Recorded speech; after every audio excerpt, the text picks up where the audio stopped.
Chair would like to dispose of some administrative matters first.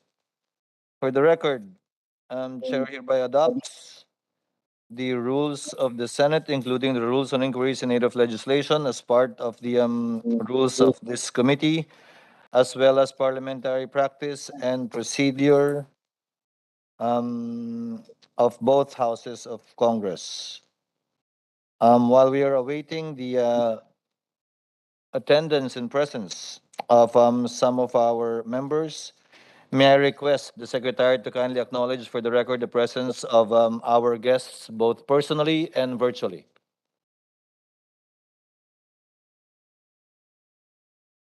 Good morning, Mr. Chair. Good morning, everyone.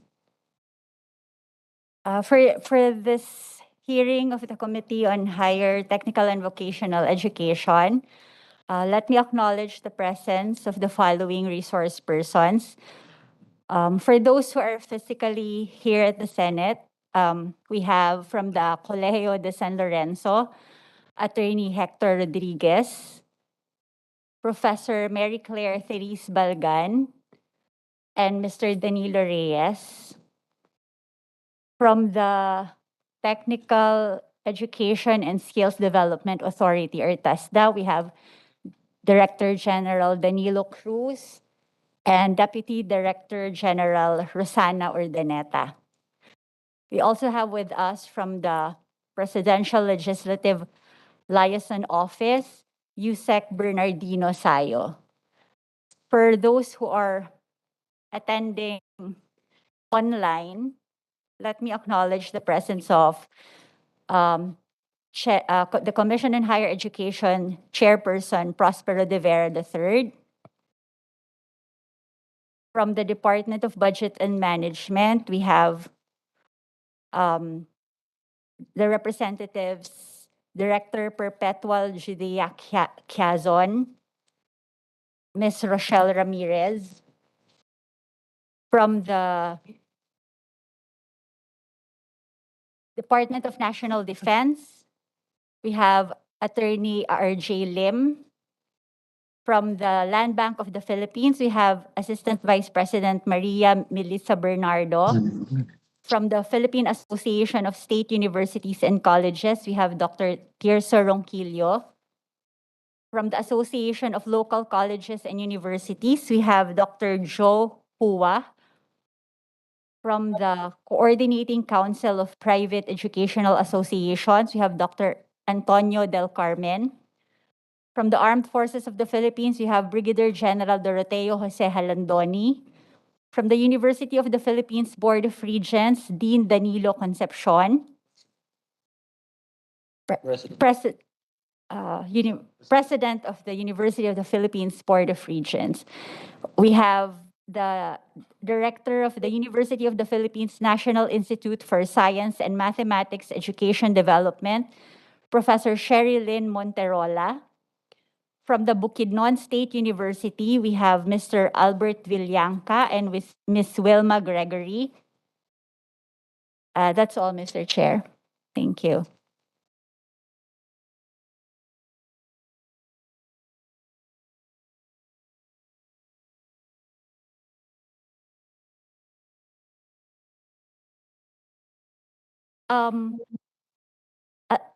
Let me also acknowledge the presence of our senators who are with us online. Senator Christopher Bongo and Senator Ramon Bong Revilla Jr. Thank you, Senators Go and Revilla. Chair hereby declares the presence of a quorum, and I hope you're feeling better, Senator Bong. Chair would like to make an omnibus order to the Secretary that the opening statements, if any, and/or the explanatory note of all the authors of the respective bills we will be taking up this morning will be made part of the record before we discuss the respective bills. I know we have a seemingly overwhelming agenda, but I assure you we will finish them all. Chronologically, allow the Chair to begin. Items number 1 and 2. Senate Bill number 29, authored by Senator Revilla, and Senate Bill number 279, authored by Senator Estrada. are hereby ordered consolidated, and as earlier directed by the chair, the respective explanatory notes or opening statements, if any, shall be inserted into the records. Going directly to the two Senate bills consolidated already, may I ask Ched or anyone from Ched, is Popoy online? I am online, Mr. Chair. Our staff are not very good in connecting. Hi Poy, hindi ka pa Ay, nakabihis? no, no, I'm here in the office, Senator. Hindi kita makita eh.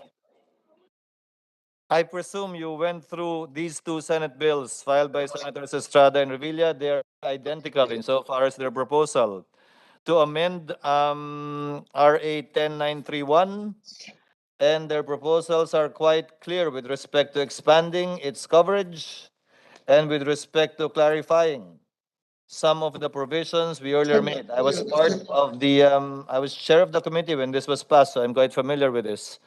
So may I get your comments on the proposed amendments, Chair De Vera?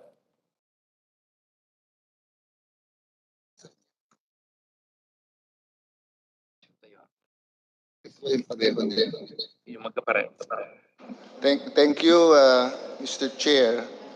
Um,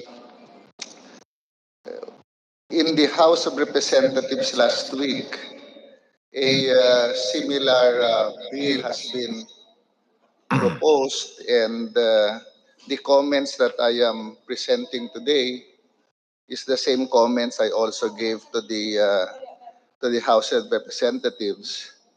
The idea of a voucher system, while fundamentally good, Mr. Chair, really does not address the basic problem we have now with RA 10931.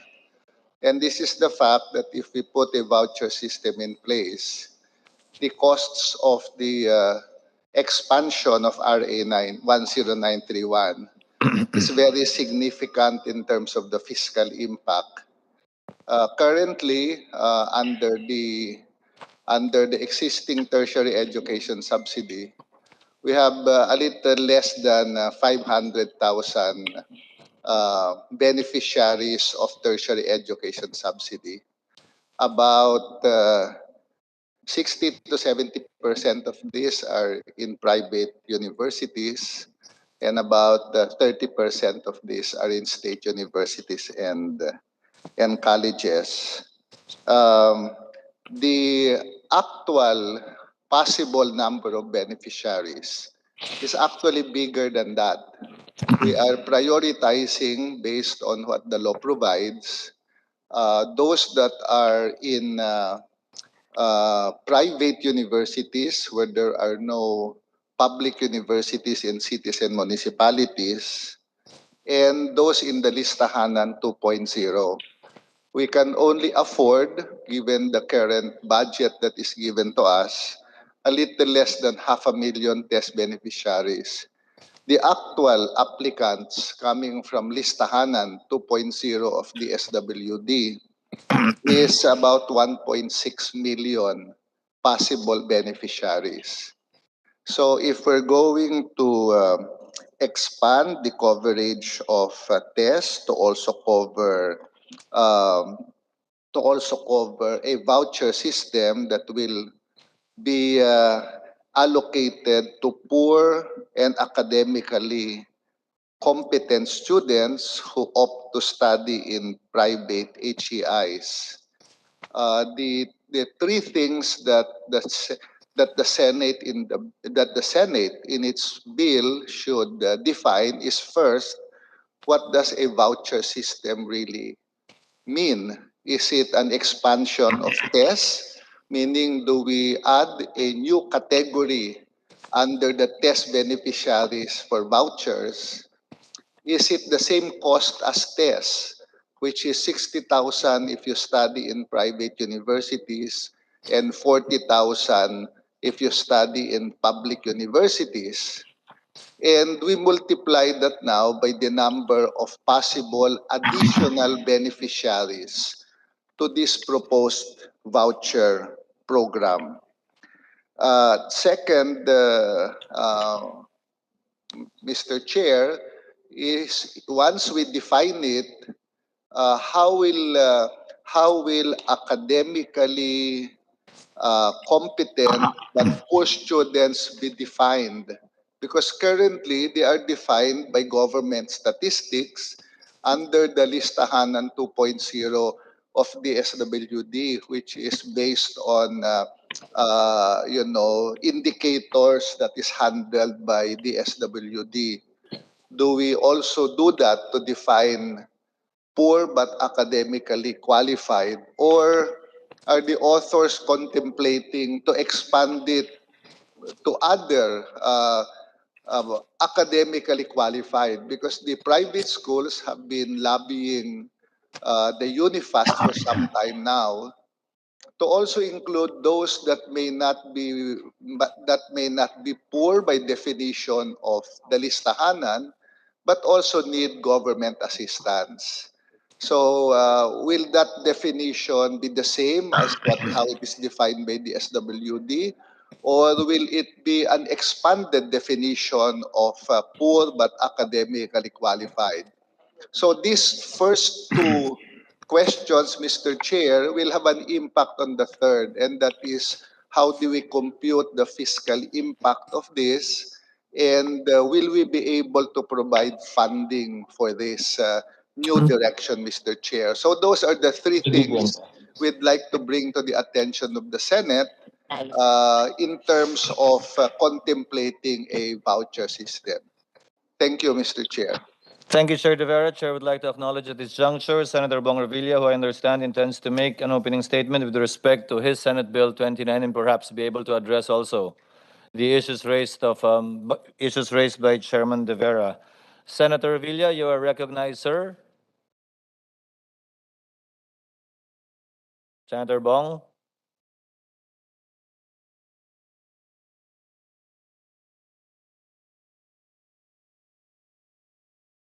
Let me know when Senator Bong is online.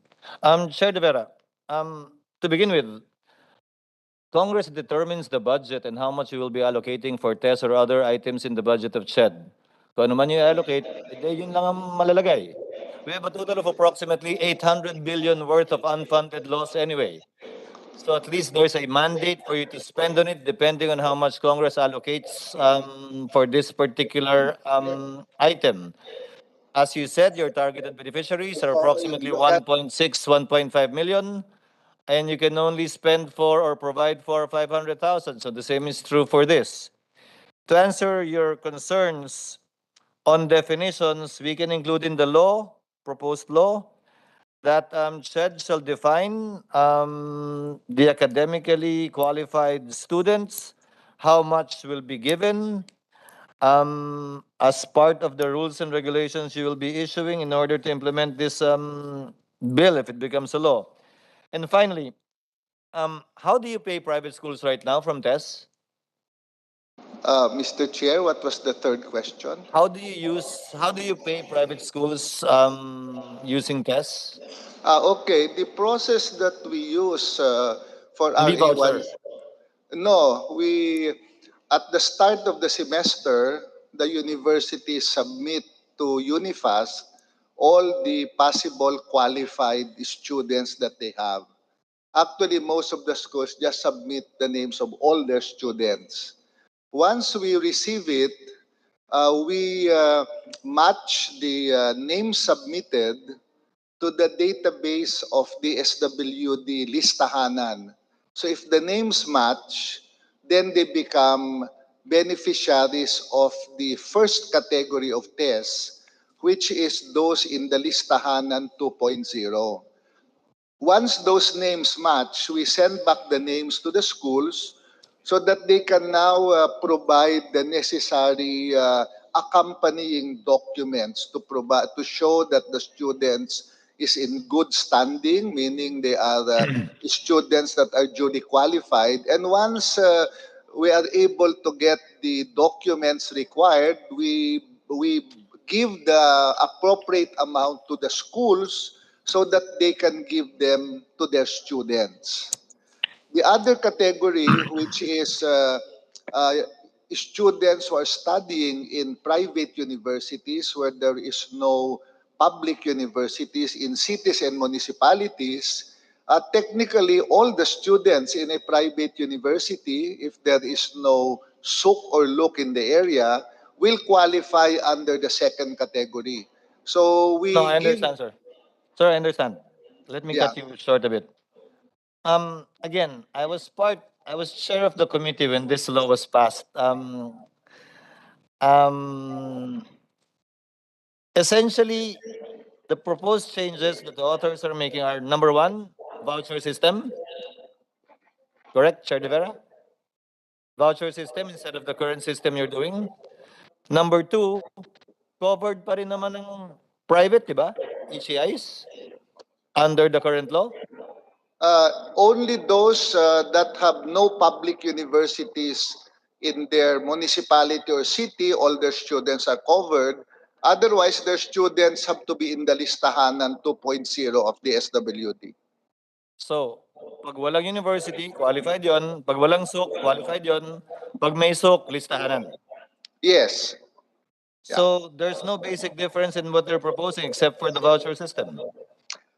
Mr. Chair, because the concept of a voucher as practiced in other countries is that the money follows the student. So a student is given an approximate amount to determine where they will enroll. But in It is terms of coverage, Sir De Vera, is there a difference? uh, the voucher as practiced in other countries, Mr. Chair, the student gets the money and then decides where to enroll. In No, no, the no. yeah, in the I system that we have, the schools apply for the students and we give the money to the school. yes. Now, the system is different compared to voucher, but the coverage is different as well. Yes, Mr. Chair, So because even when there is a SOC there, they can still qualify the school. yes, if there is a voucher, even if there's a public university, the students there can study in the private schools using the voucher given by government. Okay. As to the other points, Chair De Vera, as to Yes, the the other fiscal points, impact, wala nang Mr. problema? The fiscal impact has to be computed, Mr. Chair, because as of now, the budgeted amount for RA 10931 for fiscal year 2022 is already less than what we need or that what we need to fund the existing beneficiaries. Okay lang yan. Uh, Again, as I said earlier, Chair De Vera, okay lang yan. Again, mag-iisang trilyon na ang unfunded mandates na pinapasa ng Kongreso. So let Congress decide which items to fund, which items not to fund on a given year. Increase it or decrease it on a given year. It's within the discretion and power and wisdom of Congress. Um, I agree with you on the voucher system. Let's follow the same rules under the current law, but the chair will agree with the authors of the measure that we expand the coverage to areas where even if there are SOOKs, that private schools would be qualified, subject to the understanding, Chair De Vera, of course, that listahanan would still be prioritized, and depending on the amount of money Congress appropriates for this particular program, then the provisions of the law would apply insofar as who gets to be prioritized and who receives and who does not receive. Until such time, in a dream sequence, that we are able to fund all of these mandates that Congress passes. While you're there, Chair Popoy, let me ask you already about SBN 274 or the College Living Expenses Financing Act. This pertains to DBP and Land Bank. But is there a comparable program with SHED right now? um, Mr. Chair, we put a 1 billion fund under Unifast for student financial assistance by way of loans while students are enrolled. But there were practically no takers for that type of loan. Why was collateral required? Yes, no collateral required, but they have to pay it while they are students or while Paano they naman yun? are enrolled. Paano yun? Saan niya Uh, kukunin? it is a system similar to what some of our universities like UP is implementing now.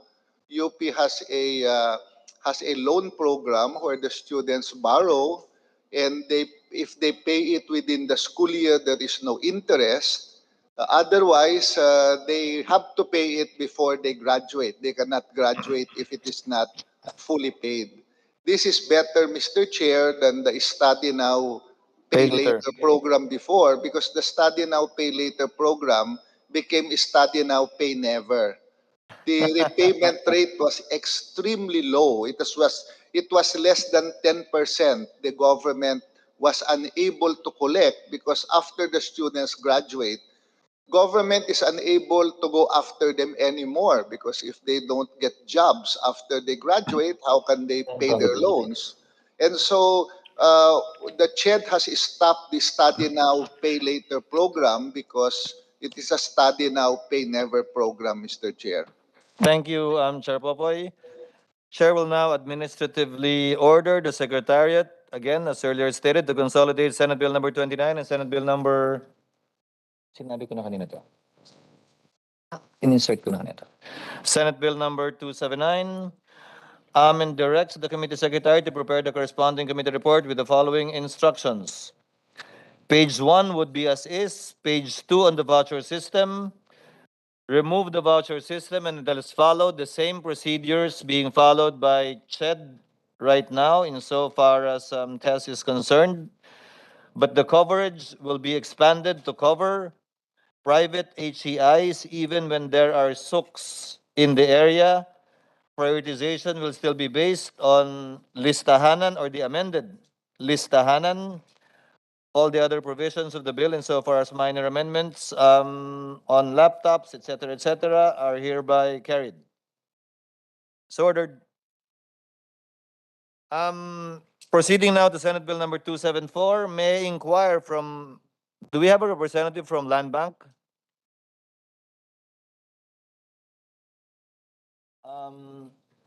Land Bank. AVP David, sir, are you online? Hi, good morning, Mr. AVP? Chair. Yes, sir. Yes, sir. Good morning. This is Jim David from Land Bank. Yes, currently we where have are a you? problem. I'm from Land Bank, sir. Good morning.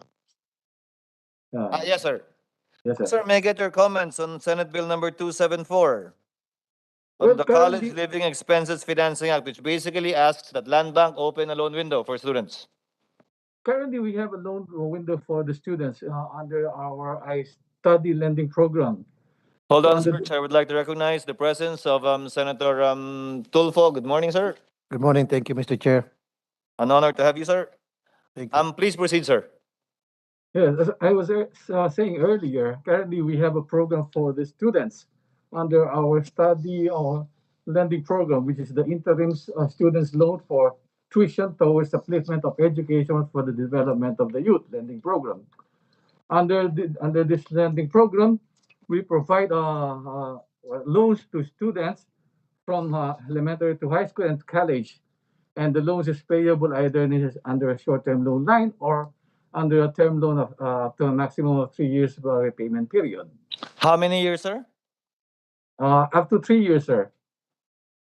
So same, habang nasa college sila, dun sila magbabayad o pag-graduate? The college students has the option to pay during the while they are studying or when they graduate and have their employment. Sir, do you have a video? Sorry, I'm not used to this virtual thing. I'd rather see the person I'm talking to. Unless Hi. you're not. I'm sorry, dressed sir. I like- thought I was in a video. Yes, sir. Okay. Yes, sir. Sir, so the term Sir. is 3 years during Yes, sir. Maximum while 3 he's years. a student or after he graduates? It can be the option of the student while he is still studying or after graduation when he is already employed. Any collateral requirement? None, sir. How many or what's the rate of availment with respect to that program of yours, sir, at Land Bank? Currently, sir, as of June 2022, we have a number of accounts approval, about 58 students, And 5.8? 58, yes, sir. Equivalent to 3.62 million loans to them with an outstanding balance of 3.32 million too. How much did Land Bank appropriate for this program or loan window, sir? Oh, we appropriated 3 billion? 3 billion, sir. 3 billion? Yes, sir. Thank you, sir. May I ask DBP, SVP Tepora? Same question, ma'am, on Senate Bill number 274. Good morning, Honorable Chair. This is Sir, sorry. Sir, we do not have a loan window for students, scholars, but what we have in DBP is a scholarship program, which we grant to partner schools of DBP, schools who are aligned with the mission of the Development Bank of the Philippines. Government or private, sir? The fund for this program is about 1 million per year, and it lasts for 10 years. Government or private school, sir? Your partners? There are private schools, but mostly government. Maybe 80% government, 20% private schools, especially those who are in the value chain of DBP financing. How much is the scholarship being given, sir? Per year? It's around 1 million per year, and the number of qualified students are about maybe 200 plus, So that's approximately how much around 50,000, I think, per student. per year? And the total allocation for 10 years is 1.5 billion. 1.5 billion. Yes, sir. Sir, on the part of Land Bank, how much is the maximum loanable amount per student? There is 300,000 per school year for per academic year. Now, sir, personally, given my experience in the Committee on Banks, I do not want to tie the hands of banks insofar as how you spend your own money. Because of course you're regulated by the Bangko Sentral too, and I cannot force you nor compel you to allocate a loan window, for example, for agriculture, even both of you, even if both banks should be actually promoting agriculture. You just simply pay the fine. Correct me if I'm wrong. Yes, sir. Under the law. Yes, Because sir. it's not nice and it's not good banking practice to put all your eggs in one basket. So may our office and committee coordinate with your respective offices Yes, to sir. get the details of your program, and sir, on the part of DBP, if it can be converted similar to Land Bank to actually be a loan window instead of a scholarship assistance. And number two, sir, as provided for in the proposed bill, for the loanable amount to be up to 400,000 and not simply 300,000, or approximately 50,000 per semester. Number two, an expanded term of payment or period of payment. Mas gusto naman ng bangko yun, di ba? Kesa naman nakatenga yung pera nyo, edi pautangin nyo ng 15 taon, 20 taon, 25 taon, at least may interest na binabayaran sa inyo. Mas realistic pa yun dahil mababa yung amortization kada buwan o kada taon. Kesa Sir, yung basta pera nyo po. nandyan lang. Yes, As you sir. said, sir, in the part of Land Bank, for example, you allocated 3 billion, you only have 58 students who actually borrowed from it. So sayang lang yung perang yun. Might as well expand it to make the availment more realistic. I will hold further action on this bill until we get the response from both Land Bank and DBP on how you can provide for the proposed needs to be addressed in this bill on your own, sir, without me passing a law in that regard. How long do you need, sir, to be able to give me something on this? Until next week, sir, for in the case of DBP.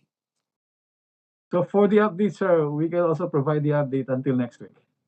Sir, not only the data but also the actual proposal, kahit gawin nyo na sa end of October para makatotohanan tayo. Okay lang sa akin, basta totoo. End of October, a program that will address the proposed program of this CLEF bill and let's see where we will go from there.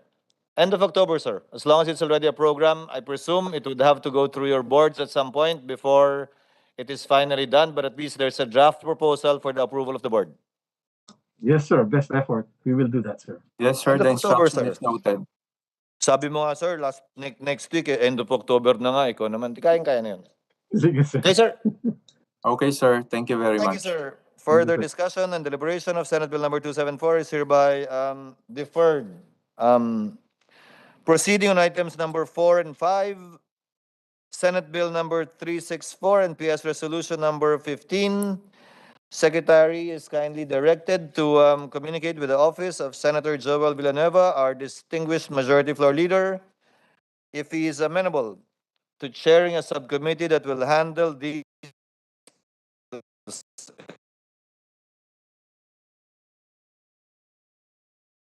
Senate Bill number, item number 6, Senate Bill number 11, as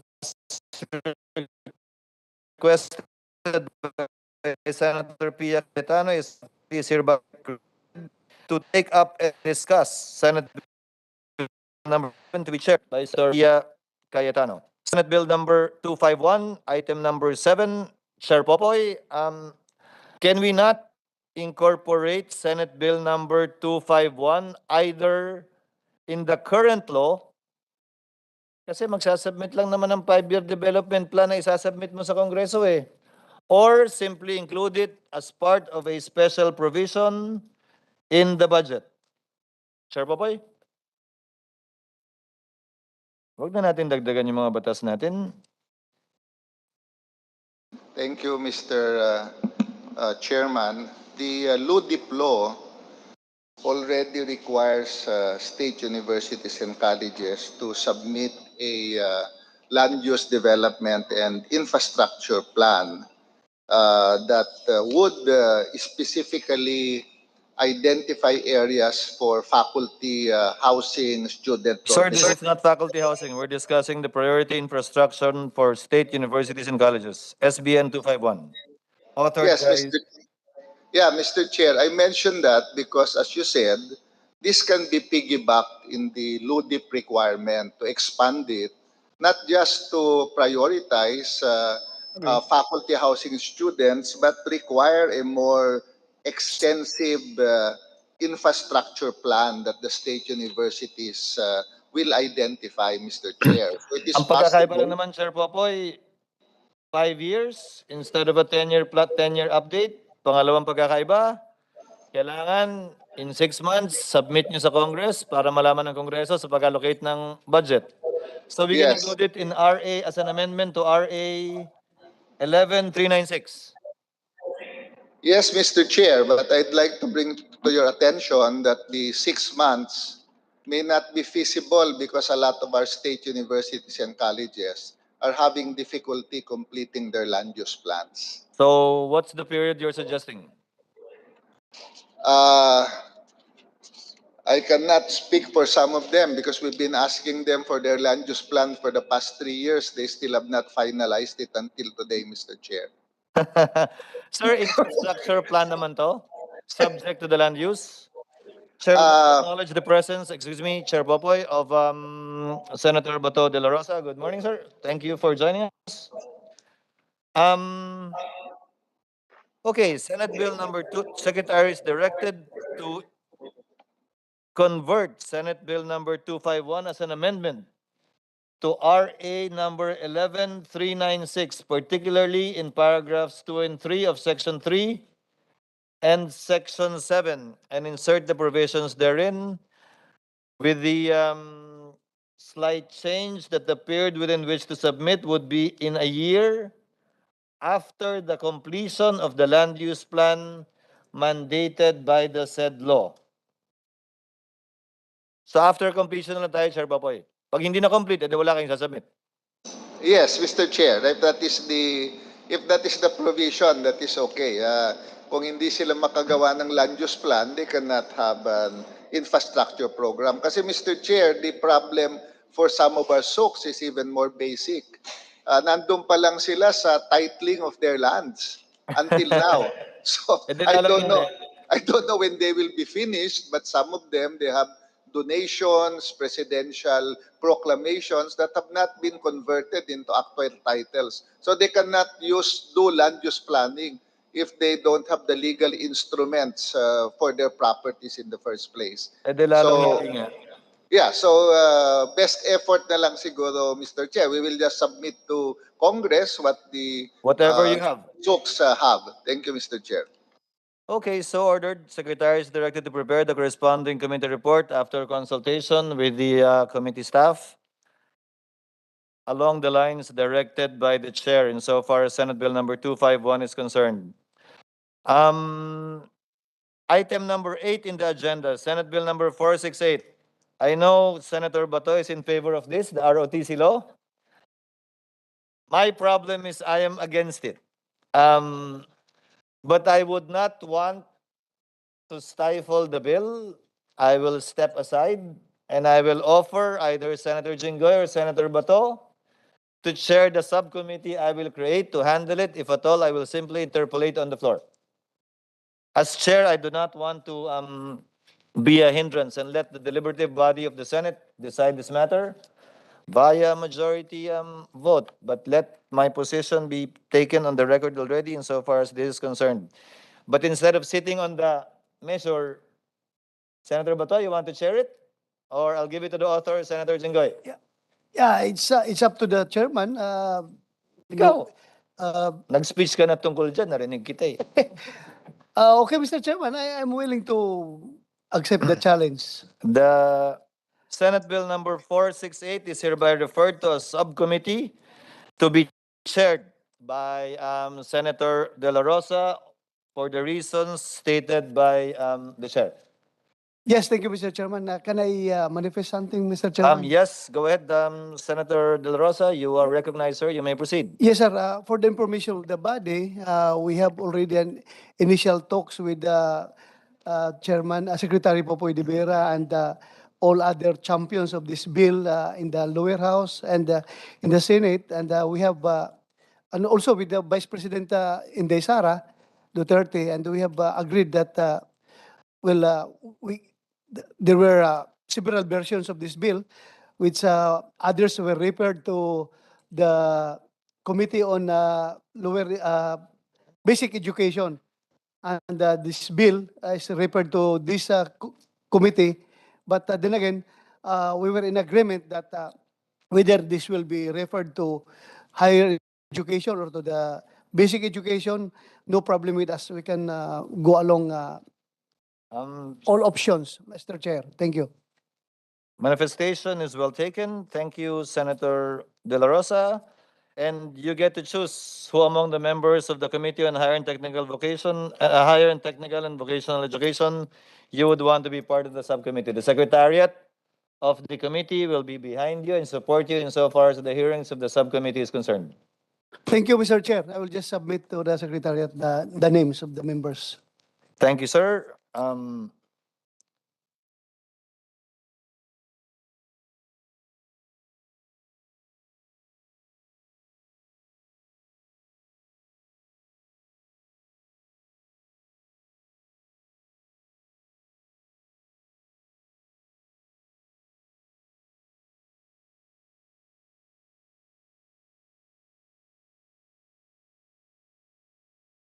Moving forward, item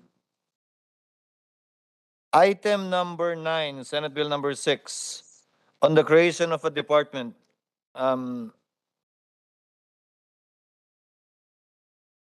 May I get the comment of TESDA, sir?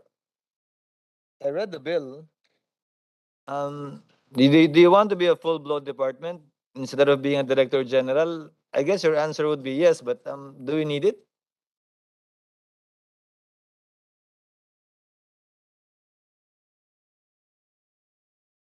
Sir, please.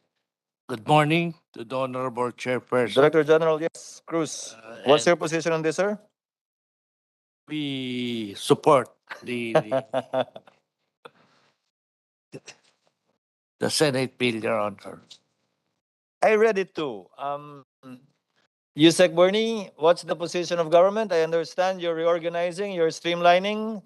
Before we move on this proposed bill creating a new department, and I understand the DBM's position is to streamline and to right size. We will await your comment, and when can we get your comment on the matter, sir? Baka sayang lang kasi, paghirapan namin. That's right, Mr. Chair. We would like to conduct an interagency consultation on the subject matter because we only, so far, we are doing consultations in relation to the measures enunciated by the President in the State of the Nation address. And this bill has not been included. So this is on top of the 20 bills or so that we are monitoring at the moment. Sir, the same is true for Senate Bill number 363. Sorry.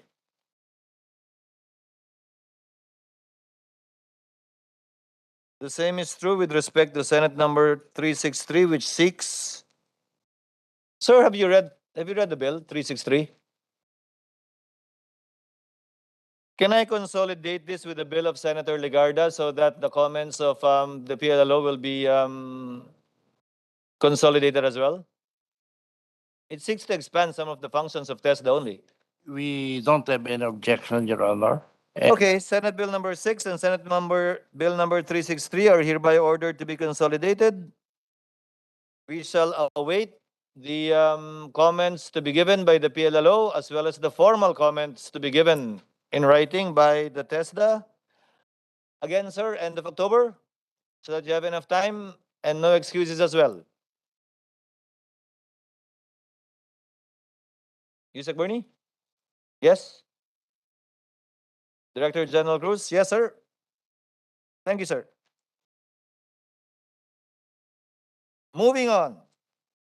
Item number 11 and 12, Senate Bill number 507 and 524 are hereby consolidated, authored by Senators Revilla and Villar, as well as the referral yesterday, Senate Bill number 787, filed by our Senate President, Senate President Zubiri.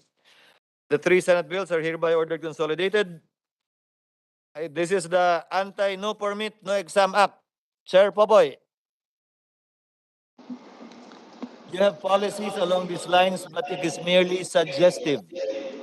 Yes, Mr. Chair, we suggest, we request, but we really cannot require private universities in particular to allow this, because this is one of the mechanisms that are part of their guidelines as private universities. Usually, this is incorporated in the student handbook that they give when students enroll. Because there is no law, Chair Popoy. Yes, because there is no law. So our position is just to request them to be lenient to students on this matter.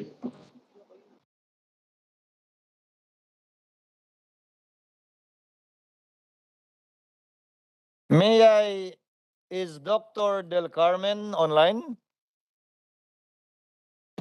Yes, sir. Good morning, Mr. Chair. Good morning, sir. Can I solicit your comments on this insofar as Cocopea is concerned?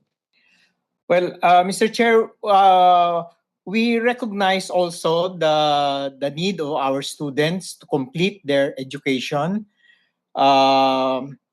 But we would like to manifest that unlike public institutions, private schools get our operational funds from tuition fees, no?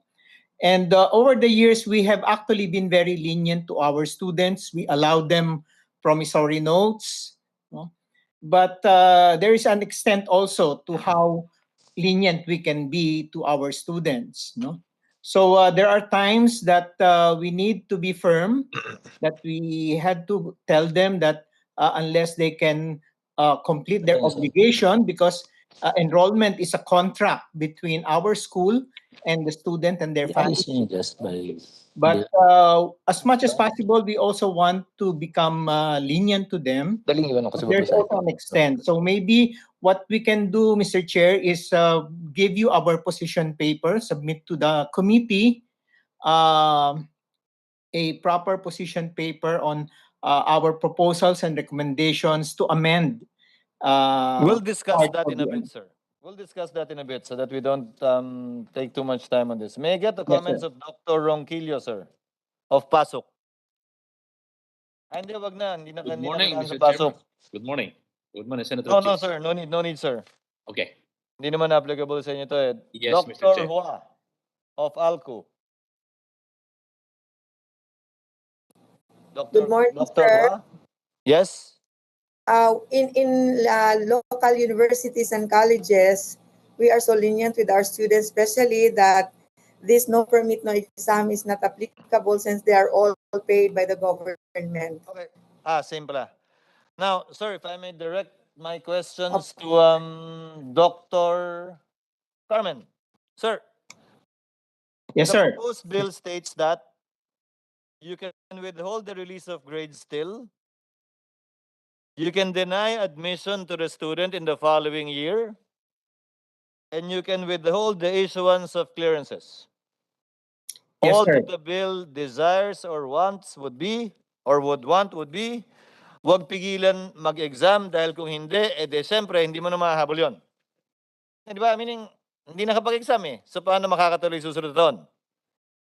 Well, Pero yung Mr. withholding of the Chair, records, the grades, the clearances, the diploma, you still have that right. Para yes, hindi lang ma-delay yung estudyante.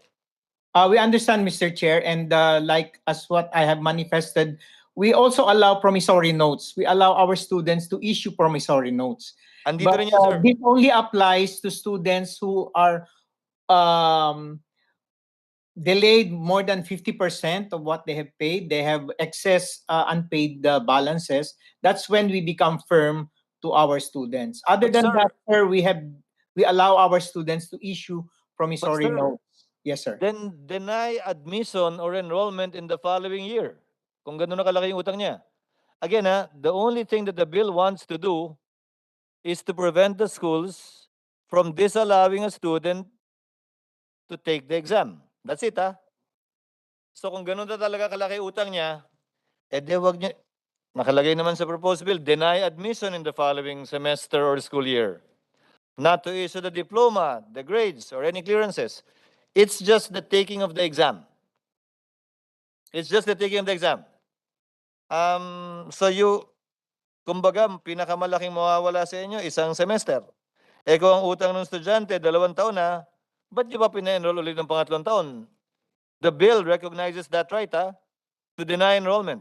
You're well within your rights to deny enrollment and to still collect whatever the student or their parents owe you. Yes, sir. If I may In that appeal, sense, sir, and go back, no exam, no permit, no exam lang naman eh. The maximum losses to you would be a SEM. If at all, kung hindi nagbayad. Pero may promissory note provision din naman dito eh. And Yes, I sir. will remove the penalty, sir. yes, sir. We accept that provision of the bill, and in that sense, we support the bill. But we just don't want to have our students have that mindset that because there is a no exam, no permit law, no, then it will be easier for them to complete their studies even if they don't get the credentials, because they will continue to go to school, sir, and we will continue to provide the services in spite of the fact that we are not getting Sir. payments from them. Sir, mas mabait pa nga kayo dito sa pinapropose eh. Right of schools in the proposed bill to deny admission or enrollment to any student having unsettled tuition or other school fees. So if in the second semester, hindi niya binayaran yung first semester, the no permit, no exam policy won't even apply because you will deny him enrollment. Again, this is on a per semester basis, So, ba't lalakas yung loob nilang hindi magbayad lalo? Di wag niyong tanggapin. Kung pinaabot yun ng 4 years na hindi nagbabayad, mas kawawa, sir. Kasi 4 years na nga siya, hindi naman nagiging 3rd year dahil hindi nakakapag-exam. I mean, so, sir, again, I will remove the penal provision. Okay. Simply disallow it because the penal provisions no,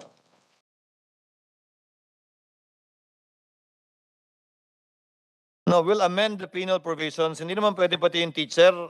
It's the school that should be penalized, and it's the school's lookout if the teacher will follow the law or not. Kawawa naman yung mga teacher. Oo. And we will lower the penalties as well, sir, to make it more rational and reasonable. So penalties only apply to the educational institution, and the penalties will be reduced to 20,000 and a maximum of 50,000 for each case. Okay, sir. We will abide by the resolution and the proposal. Sir, pag-uusapan pa to sa floor. Ewan ko kung boboto si Senator Bato dyan. Mahaba pa to, sir.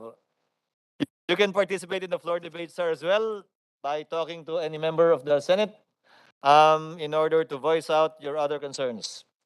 Thank you, Mr. Chair. So, again, Chair would like to acknowledge the presence of Senator Coco Pimentel. Good morning, sir. Thank you for your attendance. Earlier, the Chair consolidated Senate Bill number 507, 787, and 524.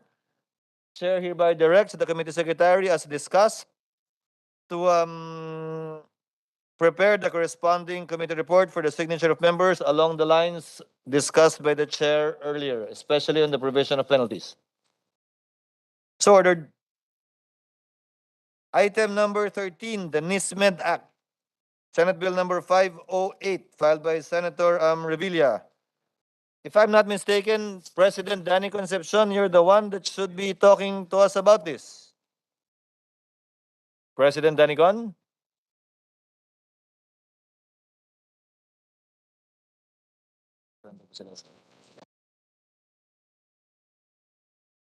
President Danny Con?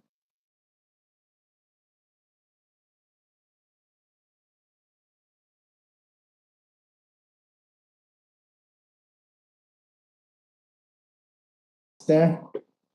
Yes, sir.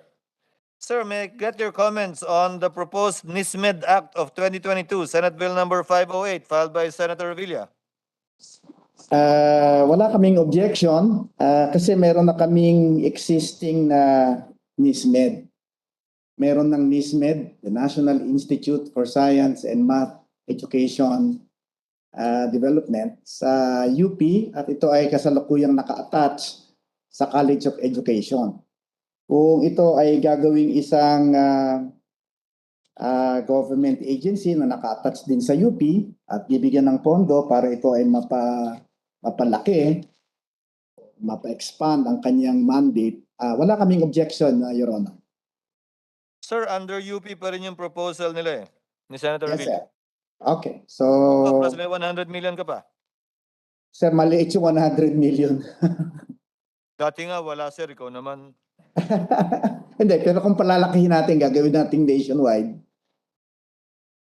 ang kanyang operation. Pero kung yun ang ibibigay, edi wala naman kaming magagawa. Pero kung malalakihan pa sana, mas maganda. How much would be needed, sir, kung gagawing nationwide to? In all your campuses? Wala pa kaming idea, pero sigurado na yung 100 million ay maliit. Let's Because- see, sir, if you can find out before plenary debates, if you can submit it to us, but we will Yes, proceed sir. with the measure. We will do our best to come up with an estimate because you see, we'll be training teachers, and Yes, training teachers will require resources, no, for us to reach all of them or as many as possible. Thank you, sir. Yusek Bernie, can you give us a comment with respect to the 1% from the travel tax fund, which I'm sure you will have a lot to say about? But in the meantime, as I said, we'll bring this forward, move this forward.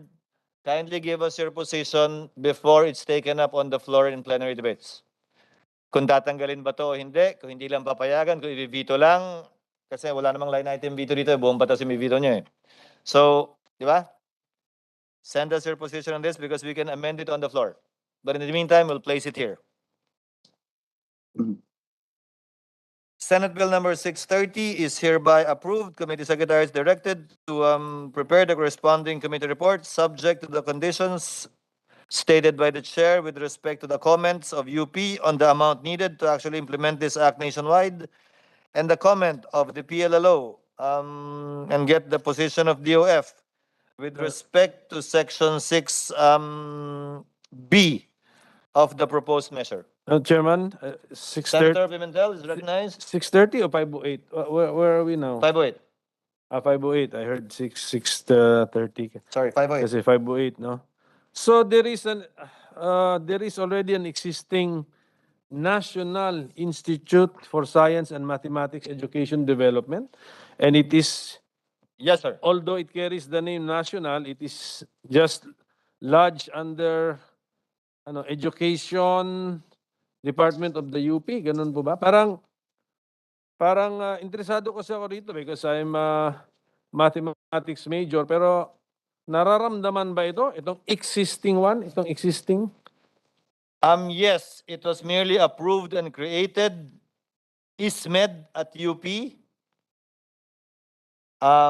Kinonvert ng Board of Regents from ISMED to National Institute for Science and Mathematics Education Development, which is under the University of the Philippines, although they are working in collaboration with DEX, DOST, and SHED. Would that be correct, President Danigon? Sorry, I'm a member of the Board of Regents. Yes. Gusto ko rin malaman po. Gusto ko lang po malaman. Yes, yes, President. President Yes, Danicon, my professor in a lot of law subjects. Tama po yun, Mr. Chairman. Ito po ay creation lamang ng UP, created by the Board of Regents. At ang original na funding po nito nanggaling sa Rockefeller Foundation when it was still an Institute of Science and Math Education Development. Pero UP lang po ang nagpopondo dito ngayon.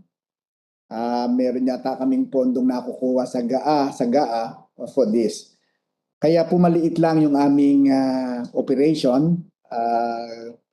Naka-attach po ito ngayon sa College of Education dito sa UP Diliman.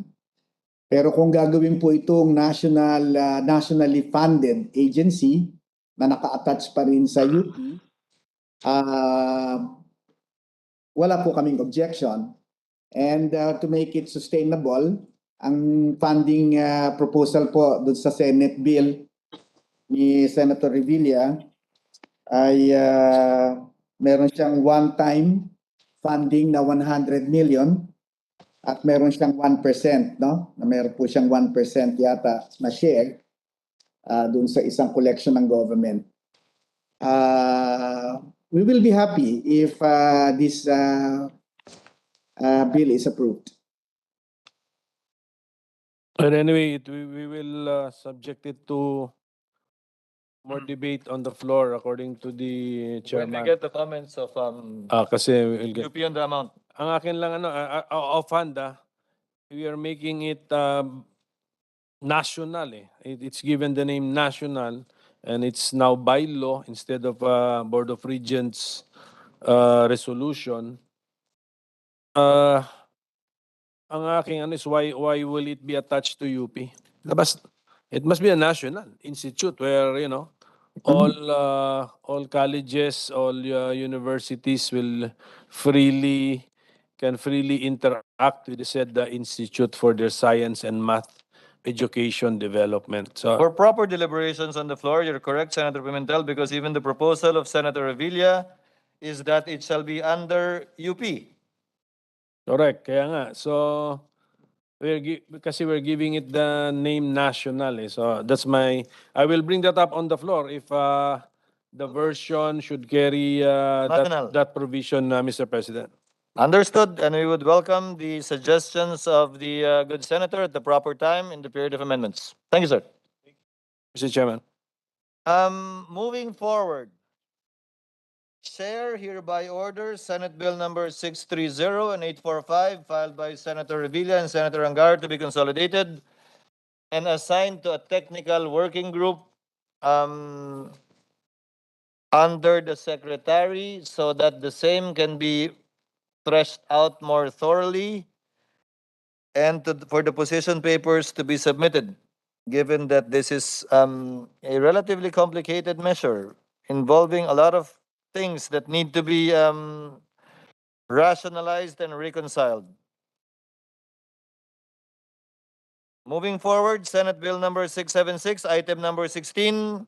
Chair Popoy, gusto mo bang baguhin yung batas mo?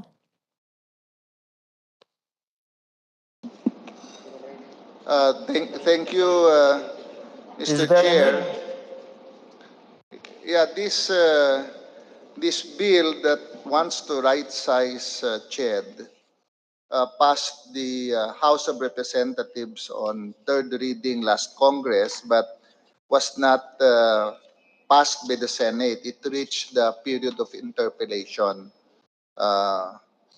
Mr. Chair. So we hope that the Senate could act on it. It is not expanding the commission.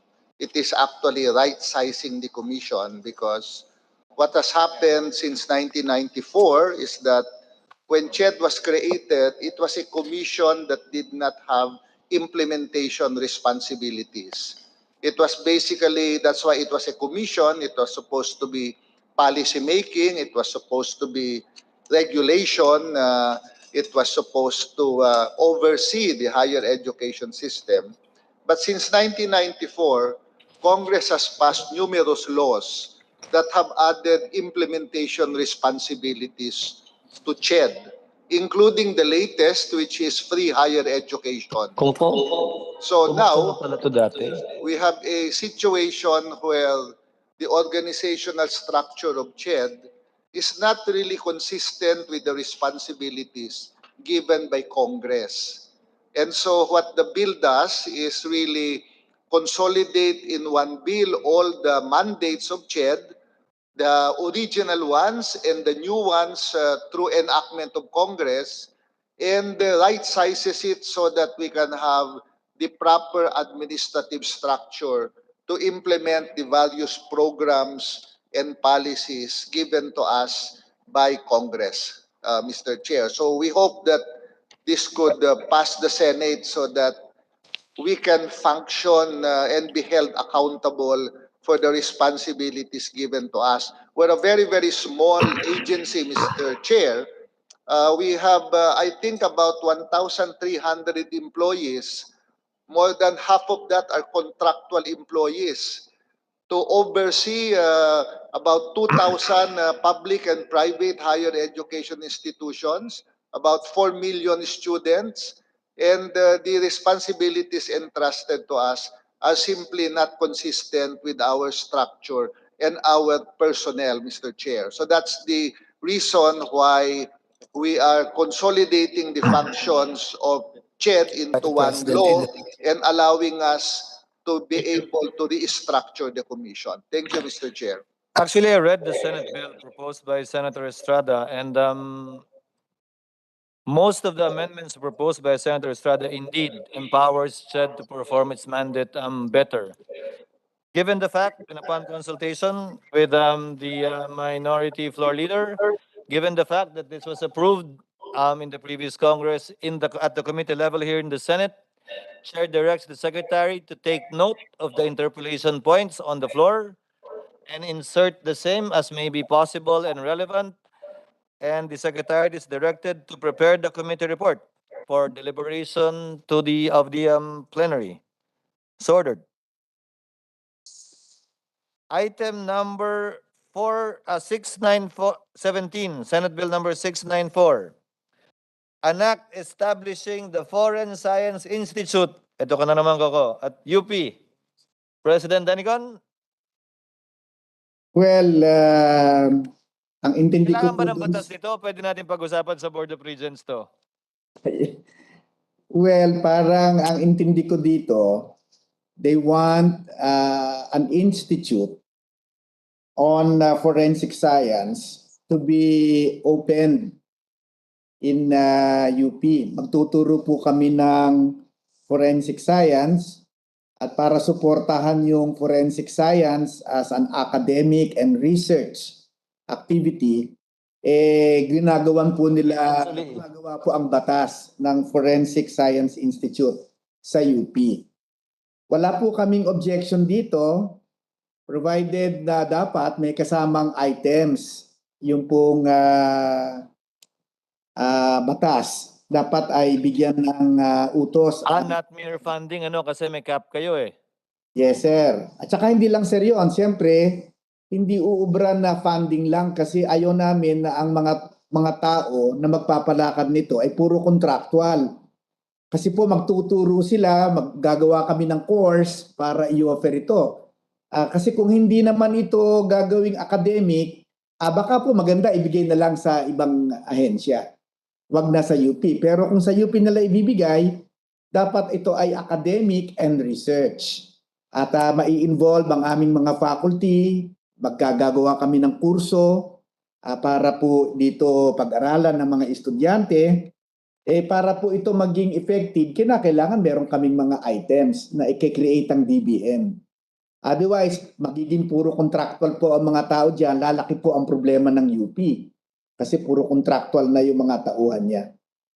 Sir, I'll refer this bill to a technical working group so that we will await your submission insofar as how many items would be Yes, sir. necessary to effect the desire of Senator Villa in Senate Bill number 694. And as soon as you get that, we will coordinate with USEC Sayo or any representative from PLLO if this is in line with the right sizing program of the administration of President Marcos. Thank you, sir. So ordered. Referred to a TWG.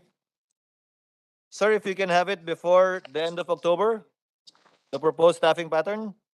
Okay, we'll do our best to complete the staffing pattern by that time. Thank you very much, sir. Senate Bill number 716, item number 18, mandating the inclusion of foreign language other than English as an elective in the higher education curriculum. Chair De Vera, sir. Thank you, Mr. Chairman.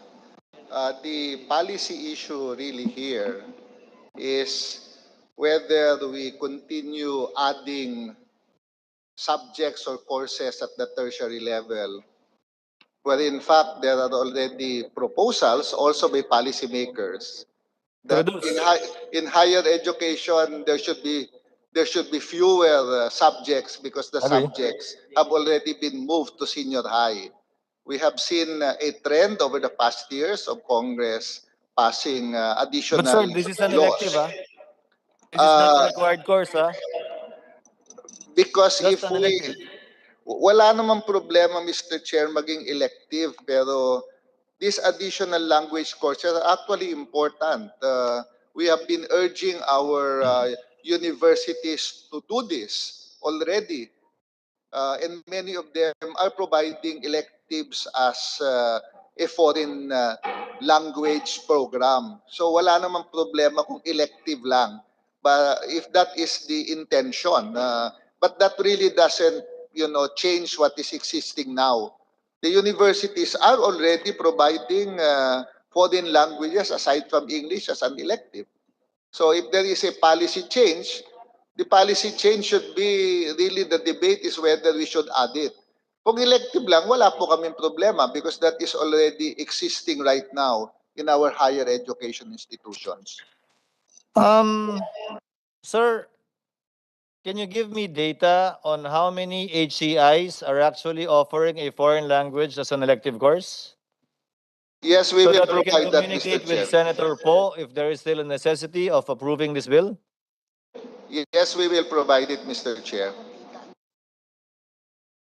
Further deliberations on Senate Bill number 716 is hereby suspended. While we await the data from CHED on the existing practice in offering a foreign language elective in HCIs, both public and private. Item number 736, still you on deck, Chair Baboy, providing for an HMO. Magkano ba to? Kaya ba to ng SUK?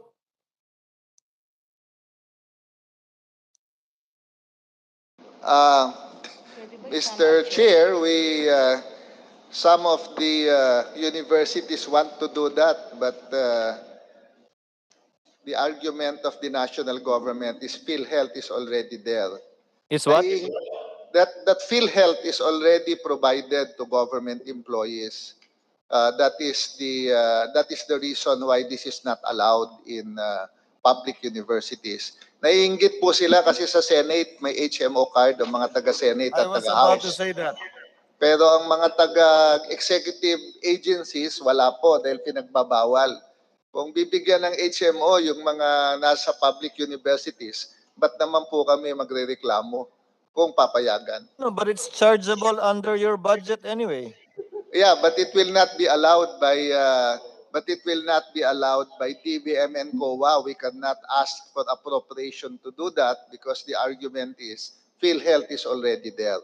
Some of the government agencies have actually tried to do this in the past, Mr. Chair, but they have been rebuffed by DBM and also if they pursue with it by COA, Mr. Chair.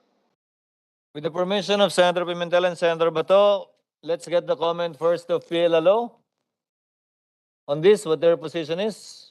Kasi kung i-veto lang na line item yung appropriation doon, which they can do in the budget, or kung i-veto lang mismo yung bill because of that provision, then at least we know and we have both eyes wide open if and when we bring it to the floor and vote on it.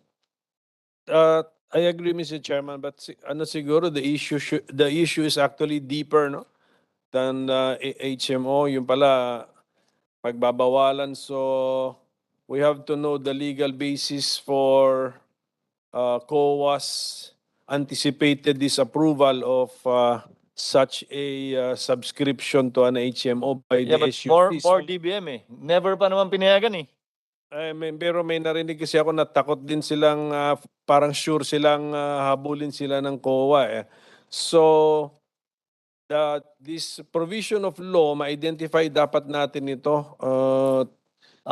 Tignan natin if it really disables them from availing of an HMO because of PhilHealth, and I do not know if if all those covered under PhilHealth are exactly happy with the services of the coverage of PhilHealth. Yan ang point. So this can be supplemental. So para pag-aralan natin bakit meron COA. Hindi ko kasi ma-pinpoint what is that law. So bantayan maybe relax it a bit. It should not be interpreted that way. You can have two. You can be covered with PhilHealth and you could be covered with an HMO. Insofar as the executive department is concerned, maybe enlist the support of USEC Sayo to find out what exactly that law is, if any. And given that COA is a constitutional commission, secretary is directed to communicate directly with them. What, if any, law would be violated if a government agency, particularly SUCs, are allowed to have their own HMO in addition to fill-outs? In the meantime, further deliberation of Senate Bill number 736 while we await those information is hereby suspended. Tama-tama, nandito si Senator De La Rosa. Institutionalizing the 1989 University of the Philippines DND Accord to be included as part of your charter, President Danigon.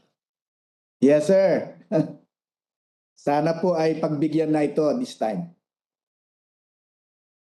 Meaning you want it to Yes, be sir. part of the charter of the University of the Philippines. Yes, sir. Kung pagbibigyan po.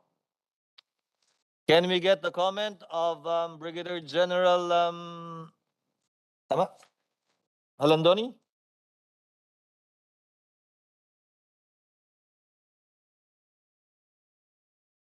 General, sir, are you there? Senator Bato, any position or opinion on this bill?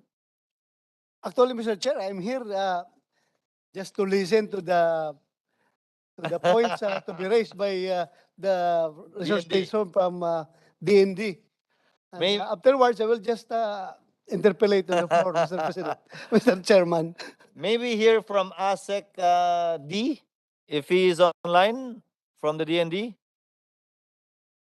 Either ASEC D or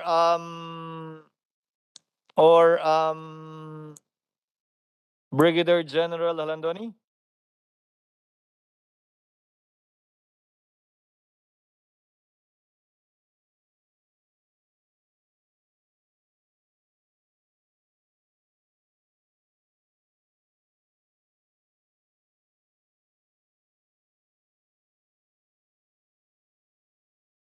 Again, General Halandoni or ASEC D.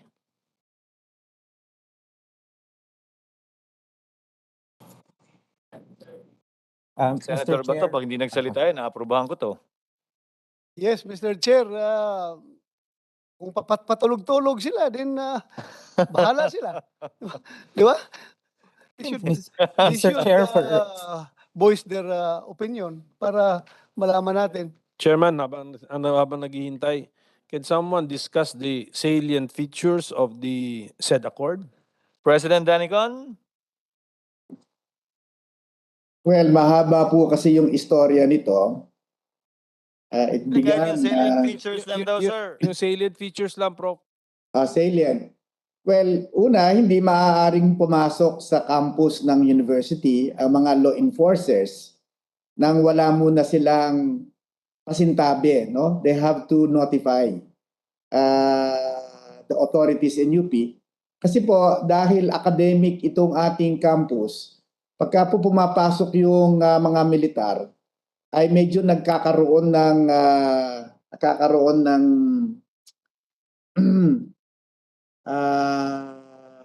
anong itatawag natin dyan? Nagkakaroon ng kaba yung mga nasa loob na bakit parang pumapasok dito? Baka maulit na naman yung nangyari noong bago nag-martial law. So pero kung i-coordinate nila sa UP yung pagpasok nila, matutulungan pa namin sila. Halimbawa, meron silang aarestuhin sa loob na kriminal pala, i-coordinate lang nila sa amin at tutulungan namin sila na arestuhin yung tao na nasa loob na hindi naman magugulo yung mga akademiko na nasa loob at mga mag-aaral na nag-aaral sa loob ng campus. Senator Bato is recognized. Yes, sir. Sir, President Concepcion, sir, good morning po. Good morning, sir. Just would like to know the current status of that accord. Kasi I understand, as far as I understand, ay parang inabrogate yan ng DND, then later on, binalik ba yun? Ano ba yun, sir, yung current status niyan? Dalawa po kasi yung accords. The first one was signed with Secretary Ramos when Secretary Ramos, when the PNP was still under DND. So, doon po sa accord na ito ay yung po mga DND elements, hindi po pwedeng pumasok po sa UP. Pero later on, dahil po yung DND, yung PNP ay na-carve out from DND at nalagay na siya sa DILG, nagkaroon po ng another accord. Ito po yung accord na pinirmahan ni Secretary Alunan. So that's the UP Alunan Accord. Yung pong Alunan Accord, ang coverage po nito mga pulis. Mga police elements po. Hindi sila pwedeng pumasok sa UP nang hindi mo na nakikipag-coordinate sa UP. At ang UP naman ay hindi naman namin pwedeng pagbawalan yung pong law enforcers na papasok. Ang hinihingi lang naman dito ay pasabi, notification sa UP at para matulungan ng UP ang mga law enforcers. Ang inabrogate po ay yung pong accord with DND. Inabrogate po ito ni Secretary Lorenzana. Pero nung nag-usap po kami ni Secretary Lorenzana upon the good auspices of Chairman Popoy. Si Chairman Popoy po ang nag-arrange ng aming meeting na ginanap namin sa Veterans Hospital. Sabi po sa akin ni Secretary Lorenzana, mas maganda nga kung gawa na lang tayo ng bago, sabi ni Secretary Lorenzana, ng bagong accord at kung ano man ang reklamo ng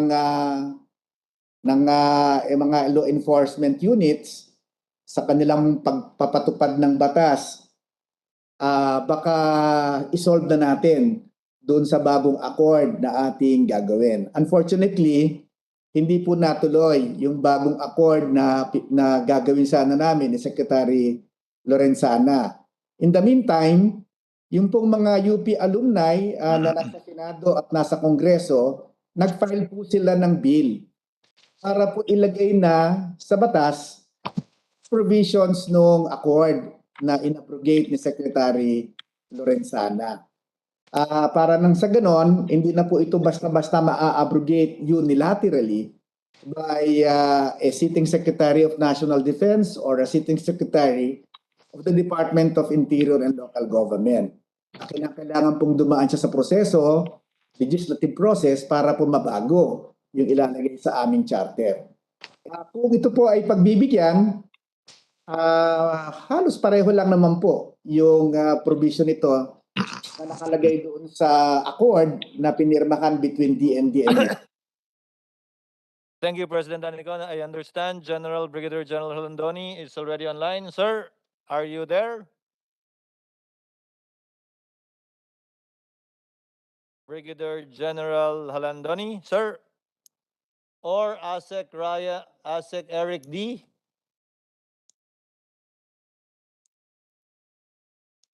Mr. Chair, You are I'm Attorney R.J. Lim from the Department of National Defense. I'm the staff of ASEC-D. Where is ASEC D? He's in an important meeting here at the department and he wants I me to... understand you confirmed, sir. Anyway, what's your position on this matter? What's the position of the DND? Mr. Chair, as an initial comment for the DND, we do not support Senate Bill number 737 regarding the institutionalization for the 1989 UP-DND Accord, considering that this may hamper law enforcement. We will submit our official position paper to the committee, Mr. Chair. Thank you. Is this accord still in effect up to today? Your agreement you entered into with UP. Yeah, Mr. Chair, this was abrogated as stated earlier by the UP President. This was abrogated by Secretary Lorenzana. So there is no existing accord as of now? Yes, To Mr. speak Chair. of.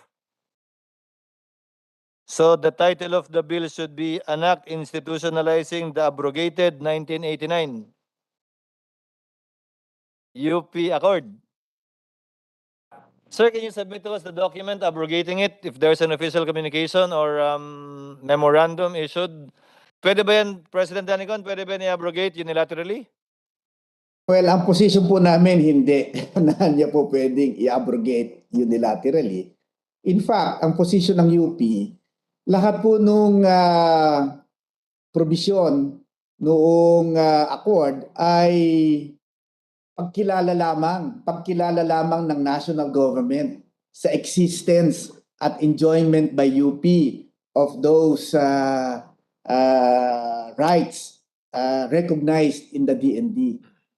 So pag inabrogate po nila yon, parang sinasabi nila na they are going against the very grain of the law. Kaya ang aming position po diyan, they cannot abrogate that unilaterally, and in fact we can put the provisions of the accord in the law. Ito po ay hindi ito nagke-create, no? These provisions or the provisions of the accord do not in any way create new rights. It only recognized what an academic institution, a higher academic institution as UP should enjoy.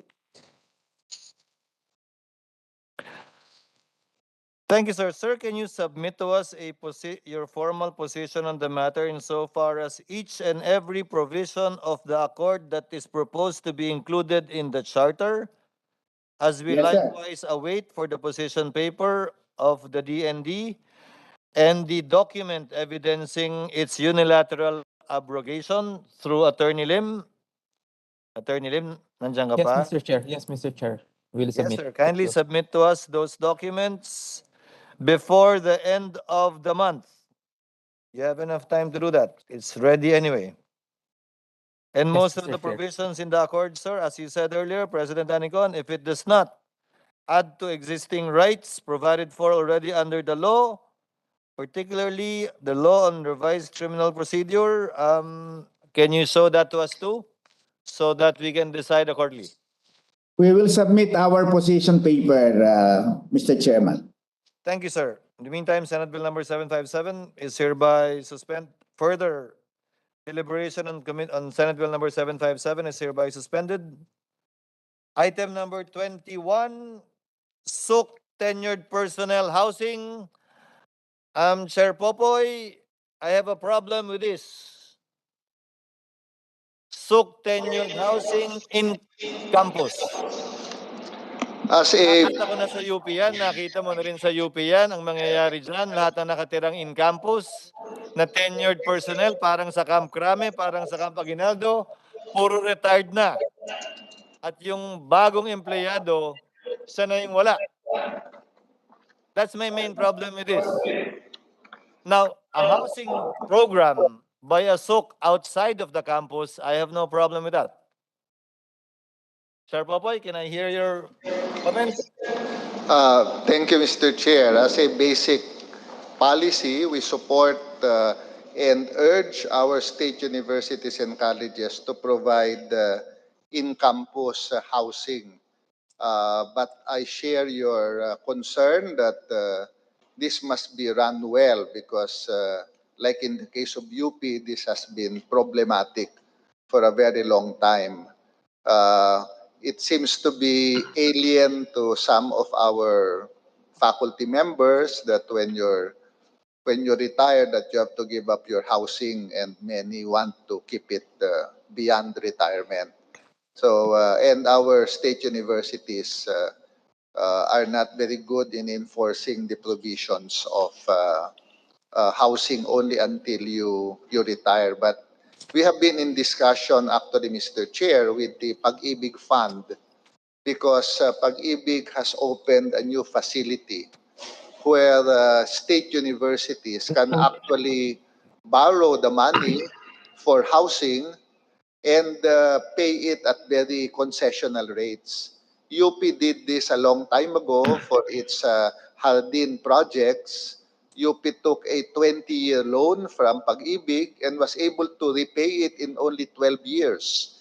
And after that, UP already had income coming from these facilities. But I noticed in our discussion with the presidents of selected state universities and colleges, they are reluctant to avail of the Pag-ibig facility for loans for housing for their faculty.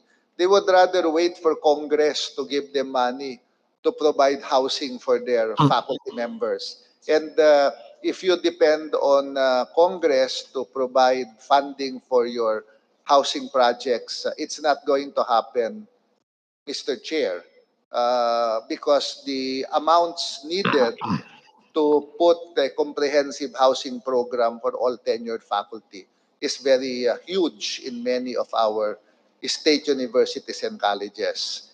Thank you, Mr. Chair. Sir, would like to acknowledge the presence of Senator Gatchalian. Thank you, sir, for attending. Good morning. I know both sides of the coin, Chair Popoy. Both my parents taught at UP. They were offered housing because they were both tenured. They politely declined because they knew after their tenure, papaalasin sila. At yung kabilang reklamo naman is, nagtsaga sa UP, mababang sweldo dahil mura ang tuition ng anak pag nakapasok sa UP. Kung kailan tumanda at wala nang lakas, doon mo papapalayasin sa bahay na tinirahan niya makalipas ng 40 taon.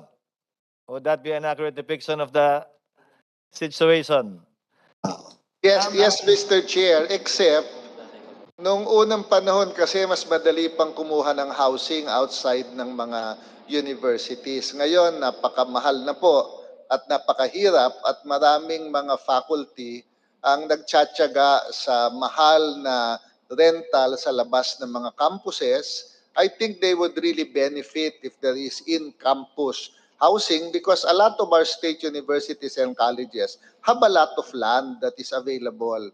And the biggest cost in housing is really land. So kung may lupa na sila, mas mura na ang kanilang uutangin o gagastusin para magpatayo. But as you said, provided they can really enforce the concept that you give up your housing after you retire or when Sir, you you retire. said that the LUDIP law requires them insofar as land use is concerned, correct me if I'm wrong, to Yes, include housing, right?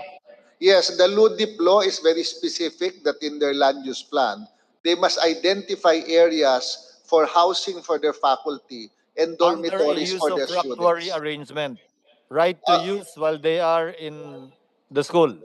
It's the law does not go into that detail, Mr. Chair. It just says in their land use plan they must identify areas for faculty housing and for student dormitories. Unless there are objections from my colleagues, I am inclined to approve the measure. However, to provide a housing program off campus and any in-campus housing program should be under a usufructuary arrangement, if at all. Mr. Chairman, Yes, President Anicon? marami na po kasi kaming problema dito sa campus on faculty and staff housing. Alam po ninyo, not only is the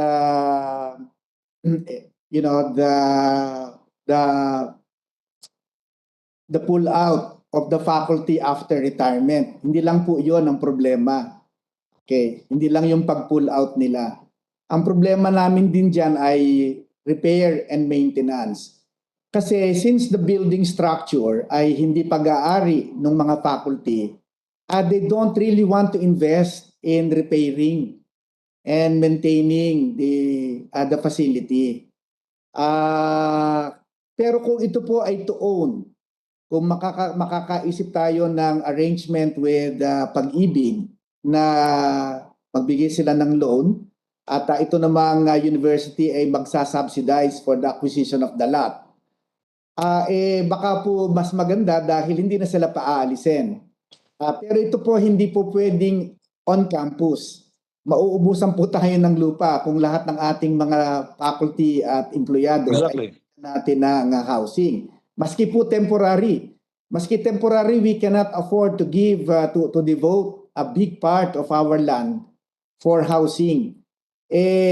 Lumalaki po ang university, so darating yung panahon na hindi na rin talaga natin makakaya. Magiging unfair po ito dun sa mga faculty na papasok kasi sila, because wala nang space, ay wala na rin kaming maaaring ipaggawaan ng building para sila bigyan ng housing.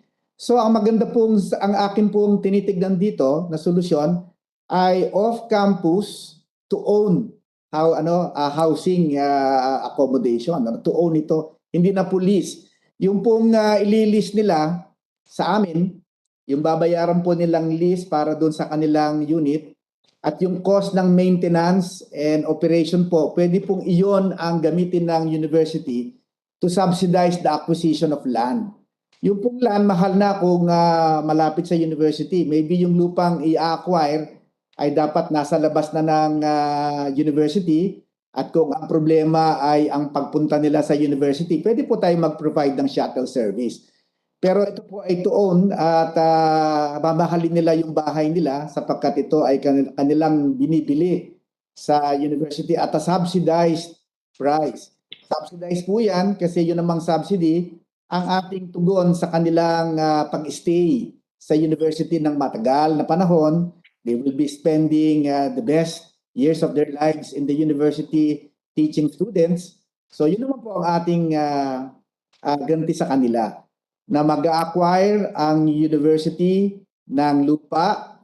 Sana makakuha ang mga university ng subsidy from the national government in the acquisition of the land. At magtatayo po ng bahay doon at ito po naman ay pwedeng makatulungin ng Pag-ibig pero ito po ay Pero kami po ay tutol na magdagdag pa ng housing facility sa campus namin. Except for yung mga siguro yung mga opisyal na dapat ay nakatira sa campus. Thank you, Mr. Chairman. But again, sir, under a usufructuary arrangement, yung in-campus. Sir, ganun din yun kasi maski pa usufructuary, okupahan din niya yung space. Naubos na rin yung space. Yung usufructuary, baka nga walang bayad pa yun kasi yung lease at saka usufruct, pareho lang naman ang benefit na makukuha niya insofar as the use of the land. Okupahan yung land at ito ay babayaran niya. Kung may lease, ay lease ang kanyang babayaran. Kung usufruct, baka walang bayad. O edi mas sumama pa yung sitwasyon natin dahil naka-occupy siya kay usufruct kay lease, naka-occupy siya dun sa unit, problema rin yung pagpapaalis sa kanya. At since usufruct, hindi rin magiging kanya, edi hindi rin niya gagastusan ng malaki para ito ay i-maintain at i-operate. I-maintain at i-repair.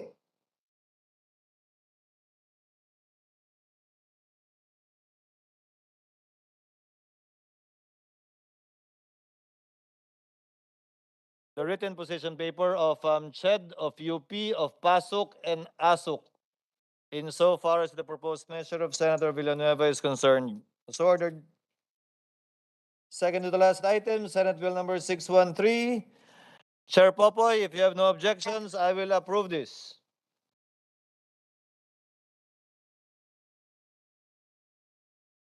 Parang wala po yata sa akin yung title. Chair Popoy? Bill na yun.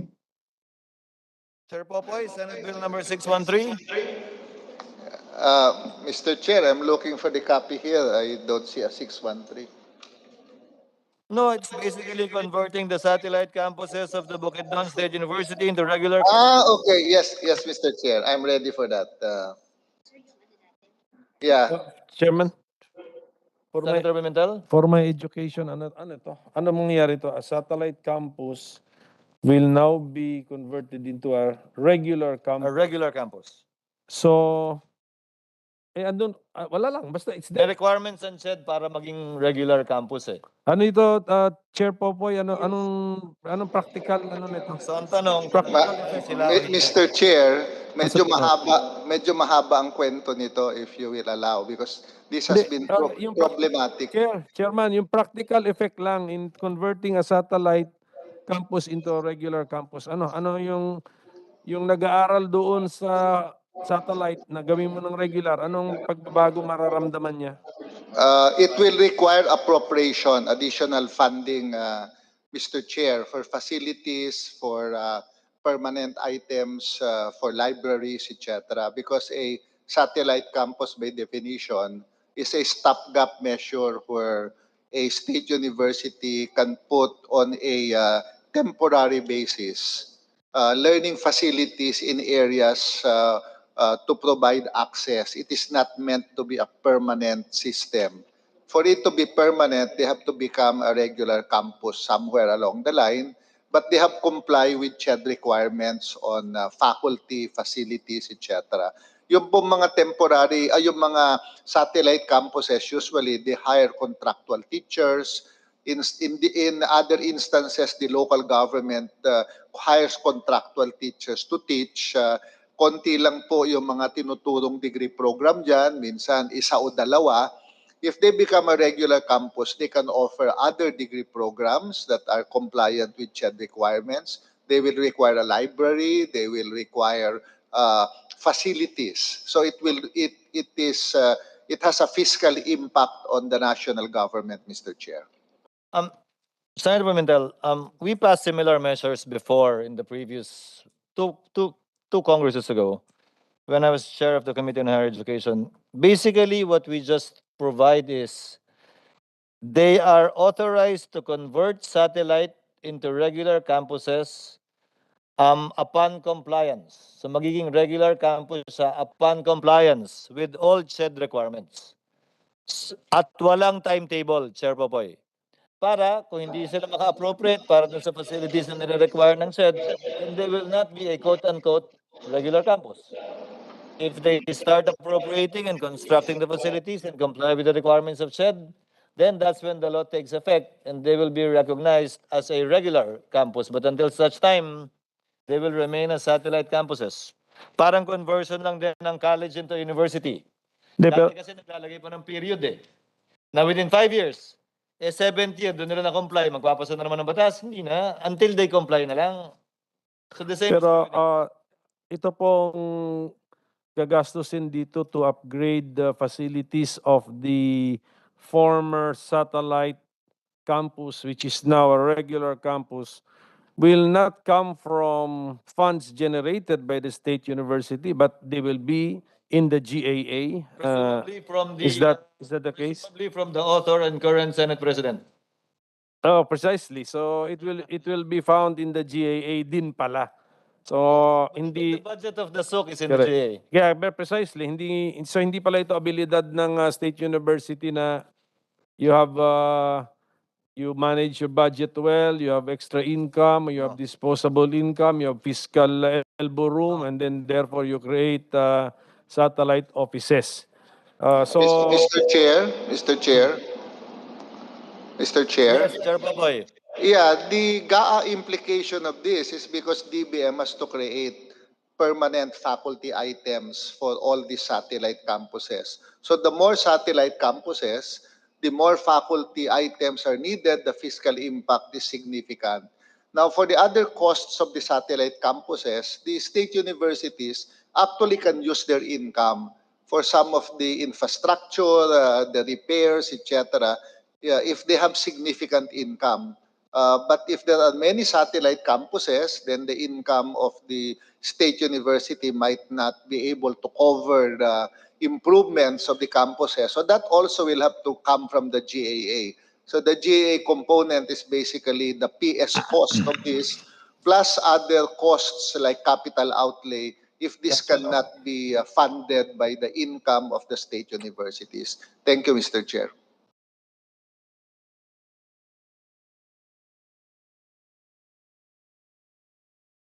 If they do not comply with the creation of the items, the facilities necessary, then they will not be a regular campus. Ganun lang naman yun eh. okay, I will We'll have just to amend section 4 to state it more clearly. okay. I will just examine the bill kung if that is really captured in the bill. Secretariat is I- directed to change or amend section 4 in order to reflect the statement of the chair that these proposed regular campuses shall only take effect upon full compliance with all the requirements of SHED for the establishment of a regular campus. Also conditioned upon the approval of the BACSU Board of Regents. Para, Mr. Chair. stated by Chair Popoy, mapag-aralan nila kung apektado yung kita ng main campus ng State University. Yes, Chair Popoy. Mr. Chair, there is another issue with respect to BUCSU. Kasi dinatnan ko na po ito, yung expansion ng campuses nila. There is a CHED policy that state universities and colleges should operate only within the province in which they are located. In the case of BUCSU, they have campuses in other provinces where there are existing state universities that are there. And this creates, conflicts between state universities, no? Kasi hindi lang po sa Bukidnon yung kanilang programs. Hanggang sa ibang probinsya meron ito. But tinatnan ko na po ito, kung ako ang nakaupo nun sa CHED, hindi po namin papayagan ito. So this is probably best discussed between the Board of Regents of Bukidnon State University and the Board of Regents of USTP. Kasi yung ibang campuses po nila nasa ibang probinsya na. So sa Misamis Oriental, kaya madami pong nagiging problema yan kasi nagagalit yung mga ibang state university. Nandoon naman sila, bakit nagpapatayo yung state university galing sa ibang probinsya ng mga campuses or extension programs sa ibang probinsya. So this has to be hopefully resolved by the Board of Regents of the two state universities. Pero hindi ko na po ma-rewind dito kasi pag upo ko sa CHED, existing na po itong mga extension campuses na ito. Yes. Senator Pimentel, any? Mr. Chairman, I was about to raise that kasi tatlong municipalities ito nasa Misamis Oriental. Kakalito. A student a student in Alubihid attending classes in the regular campus of the Bukidnon State University.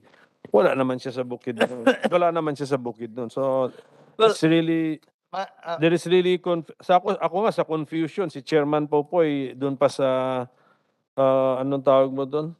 Jurisdiction pa pala ang kanyang tinignan eh. Chair Popoy, what's the reason why you cannot rewind? Because this has already been created when I was appointed to CHED. They have already facilities. They are working already with the local governments in the area. The one who can close these programs is actually the Board of Regents of the State University. Hindi po ang CHED. Sinabihan na namin na huwag gagawin ito, pero yung mga ibang state university po ay hindi sinasara yung kanilang mga programs na nasa ibang probinsya. May ganyan din po sa ibang lugar ng Pilipinas. Yung iba nagsara na, yung iba hindi. What's the pleasure of Senator Pimentel? Well, we will ask for the data or information volunteered by the chairman of the CHED. Gusto ko lang po malaman yung ibang lugar, Mr. Chairman, kung mabigyan niyo po yung committee on the other places that you mentioned with the same situation where there is a provincial state university already operating in another province. But as stated by the CHED chair, it can only be unwound by the respective board of regents of the schools involved. Yes, I just want, Mr. Chairman, to look at the macro level what other provinces are experiencing this lagay ko na lang sa quotation marks clash in Chair jurisdiction. Popoy, itong mga kine-create na regular Chair Popoy, Yes, Popoy. Mr. Chair. Yes, Mr. Chair. Chair De Vera. Yes, I'm here, Mr. Chair. Sorry. Dito sa proposed campuses na kine-create na regular campuses, any of these in another province outside of Bukidnon? Yes, Mr. Chair. There are three campuses that are outside of Bukidnon. Talisayan in Misamis Oriental, Alubihit in Misamis Oriental, and Medina in Misamis Oriental. These are all outside of the province of Bukidnon.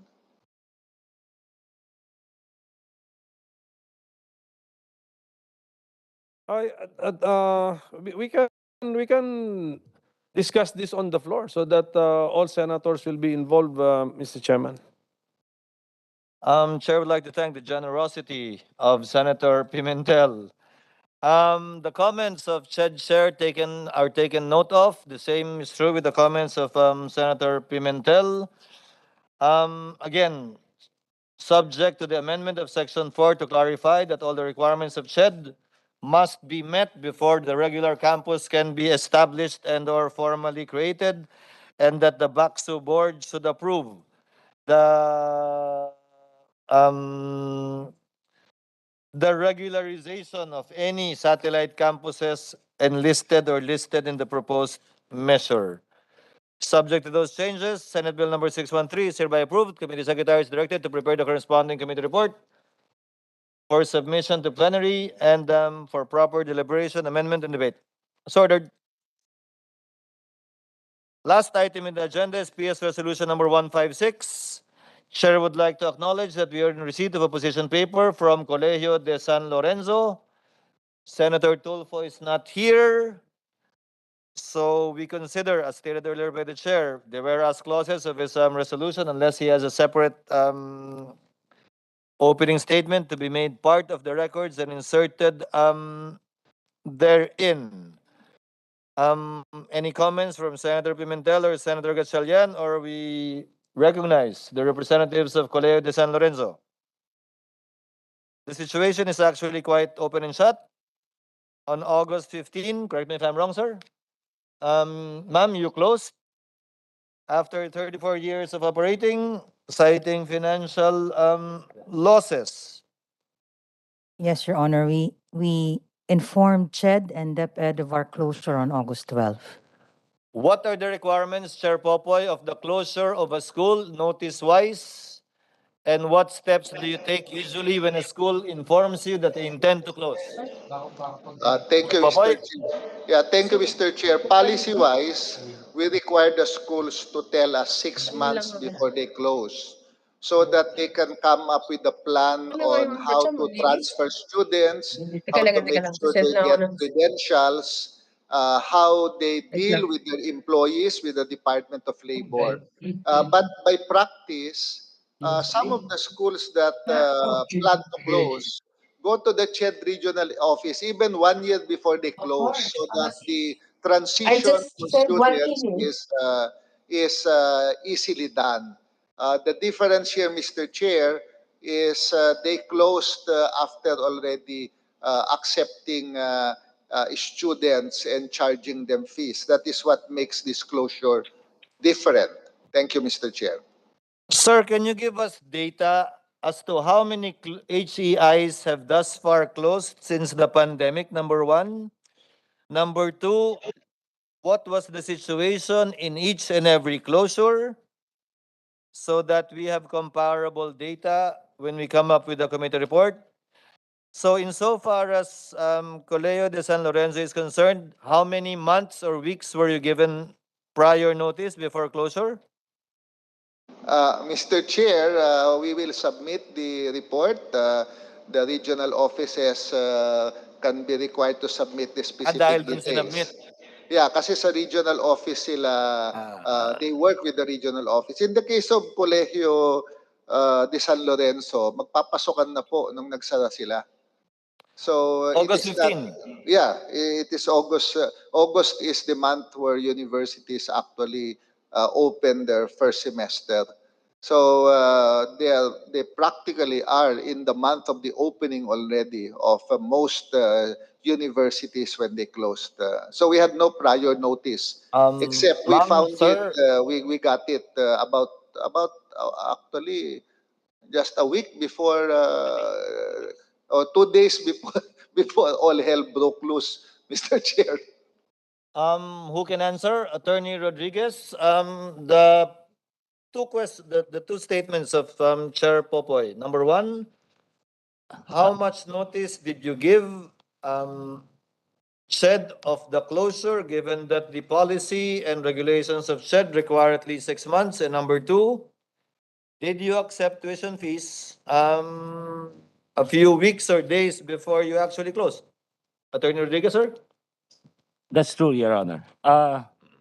Colegio filed or informed CHED 3 days before.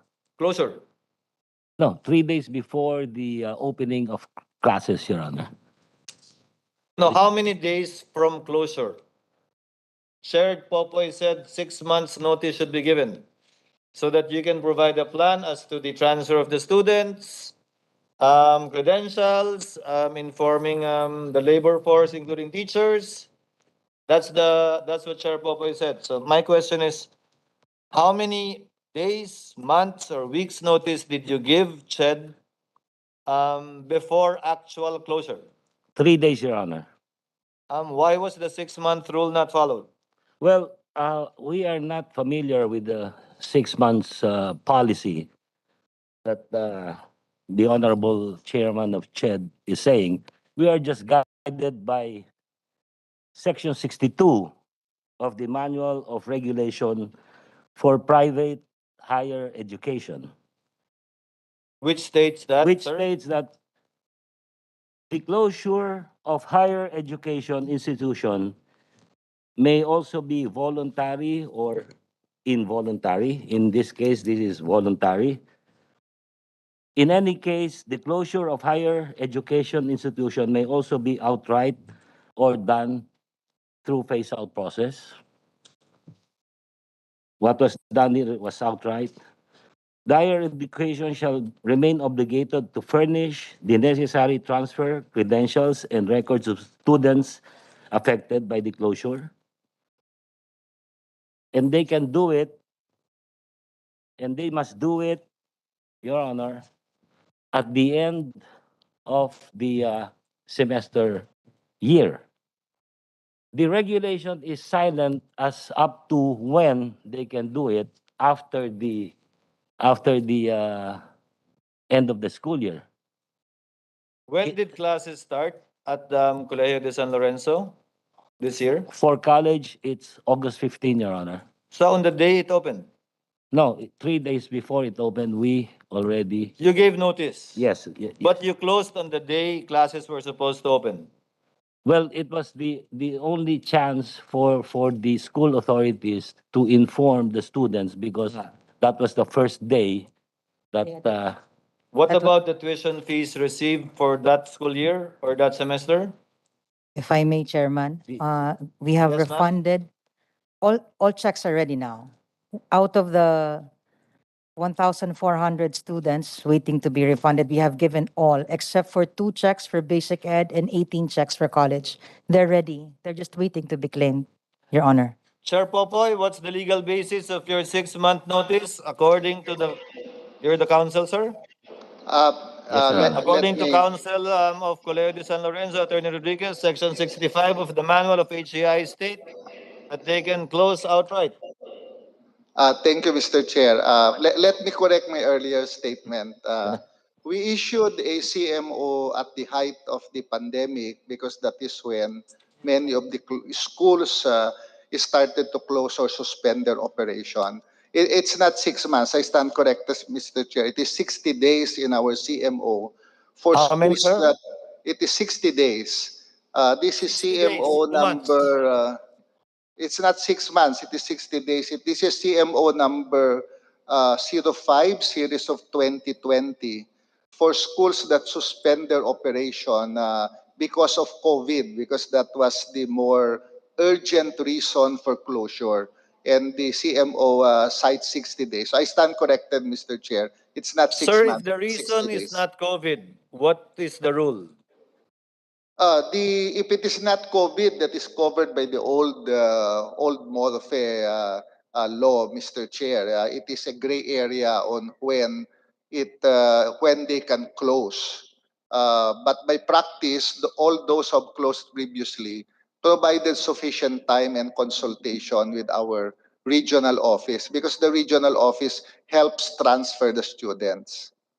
Sir, submit to us the position of CHED insofar as the applicability or application of, if my citation is correct, sir, section 65, 62? Yes, Mr. Chair, in the Morphe law, the closure should be uh, at the end of the semester prior to the next semester. So in terms of number of months, you can count from the end of the second semester to the start of the first semester. So that is also within what I said earlier, because usually the semesters close around June, and they open in August. So it's also about 60 days, Mr. Chair, under the Morphe, the old Morphe law. So it is Sir, my consistent with understanding our of, CMO. sir, my understanding of the provision is they can close within that period. Meaning, at any time after the school term ends, at any time before it begins. It does not say na 60 days. They can decide to close in the middle of that period, at the tail end of that period, in the beginning of that period. So that's the ambiguity you were mentioning earlier. Yes, that is the gray area that I mentioned earlier, Right. Mr. Chair. The practice that we do in CHED is to clarify the gray area because it is also unfair to the students and their families, and also unfair to CHED because existing laws require that if something like this happens, the CHED has to take care of the students. So we also have problems with schools that unilaterally close because the burden is shifted to us to assist the students transfer. So, I understand that the closures may be for whatever resource the school has, but the burden is now passed on to the commission because when they close, even the records of the schools have to be transferred to CHED because if they close and the students later on ask for school credentials, it is the CHED that will be burdened with these responsibilities, Mr. Chair. That's why we're quite serious about imposing certain requirements. Kasi hindi lang naman po yung pagsara. Pag nagsara yung school, lahat ng school records niyan, lilipat sa CHED yan. Kasi kung sarado na yung school, pag humingi ng transcript, yung mga graduates as far back, they ask for credentials. They cannot get it from the old school already because they closed. Who's going to give them the credentials? It is CHED. That is not part of our mandate, but that is what happens when school closes. So I hope the schools understand that this burden that they are giving to the commission is also unfair to the commission because we are forced to carry the burden of decisions that they make. Thank you, Mr. Chair. Before I recognize Senator Tulfo, with the exception of the representatives of Colegio de San Lorenzo, as well as my colleagues in the Senate, and of CHED, Chair would like to excuse all of our guests, whether personally or virtually, as we know we have no further questions and would not to burden you with additional hours spent here in the Senate. So, gentlemen and ladies, except again for the two institutions, you are excused, sirs and ma'ams, and thank you for your time. I'm going back. Senator Tulfo is recognized, the author of the resolution. You may proceed, sir. Thank you, Senator. Okay, it would be nice kung nandito po sana yung pong may-ari mismo ng Colegio de San Lorenzo. So, bakit wala po rito, Attorney Rodriguez and Attorney Professor Claire, yung owner mismo? Good morning, Senator. Nandito po yung owner, si Kayo po. Good siya. morning po, Senator. Professor. Okay. We Kasi- also have The college registrar, college Mr. registrar, Danny Reyes. Danilo Reyes. Very good. So, Kasi po, na ako last time, hindi na magsasagot. Kasi po, the last time, yung pong mga teachers at yung mga estudyante, nagreklamo po sa amin at ayaw nyo pong humarap sa kanila. Mailap daw po kayo. In fact, even us, we tried to call you at hindi po namin din kayo kontak-kontak. Salamat po at kayo po'y pumunta rito ngayon. And we really appreciate it, your presence. Now, alam niyo naman po pala, Professor, kayo po'y may-ari ng Professor Mary Claire? Yes, Kayo Your po Honor. mismong owner? Or one of the owners? One of the owners, Your Honor. Are you the majority owner? Or kayo po'y minority owner? Equal po kaming magkakapatid. Okay. Ma'am, alam niyo naman po na magsasara na po kayo dahil binibenta niyo po yung eskwelahan. Tama? Nag-umpisa na po yung proseso. Pag-usap niyo po doon sa pagbebentahan po ng eskwelahan ninyo. Bakit pa rin po kayo nagtatanggap ng mga enrollees? Your Honor, sinubukan po namin yun na ibenta po yung school ng buo para po tuloy-tuloy yung pag-aaral ng mga bata at ma-retain din po sana yung aming faculty and staff. Pero yung pakikipag-usap po namin sa mga maaring mag-invest sa San Lorenzo ay hindi po natutuloy, hindi po nagbunga.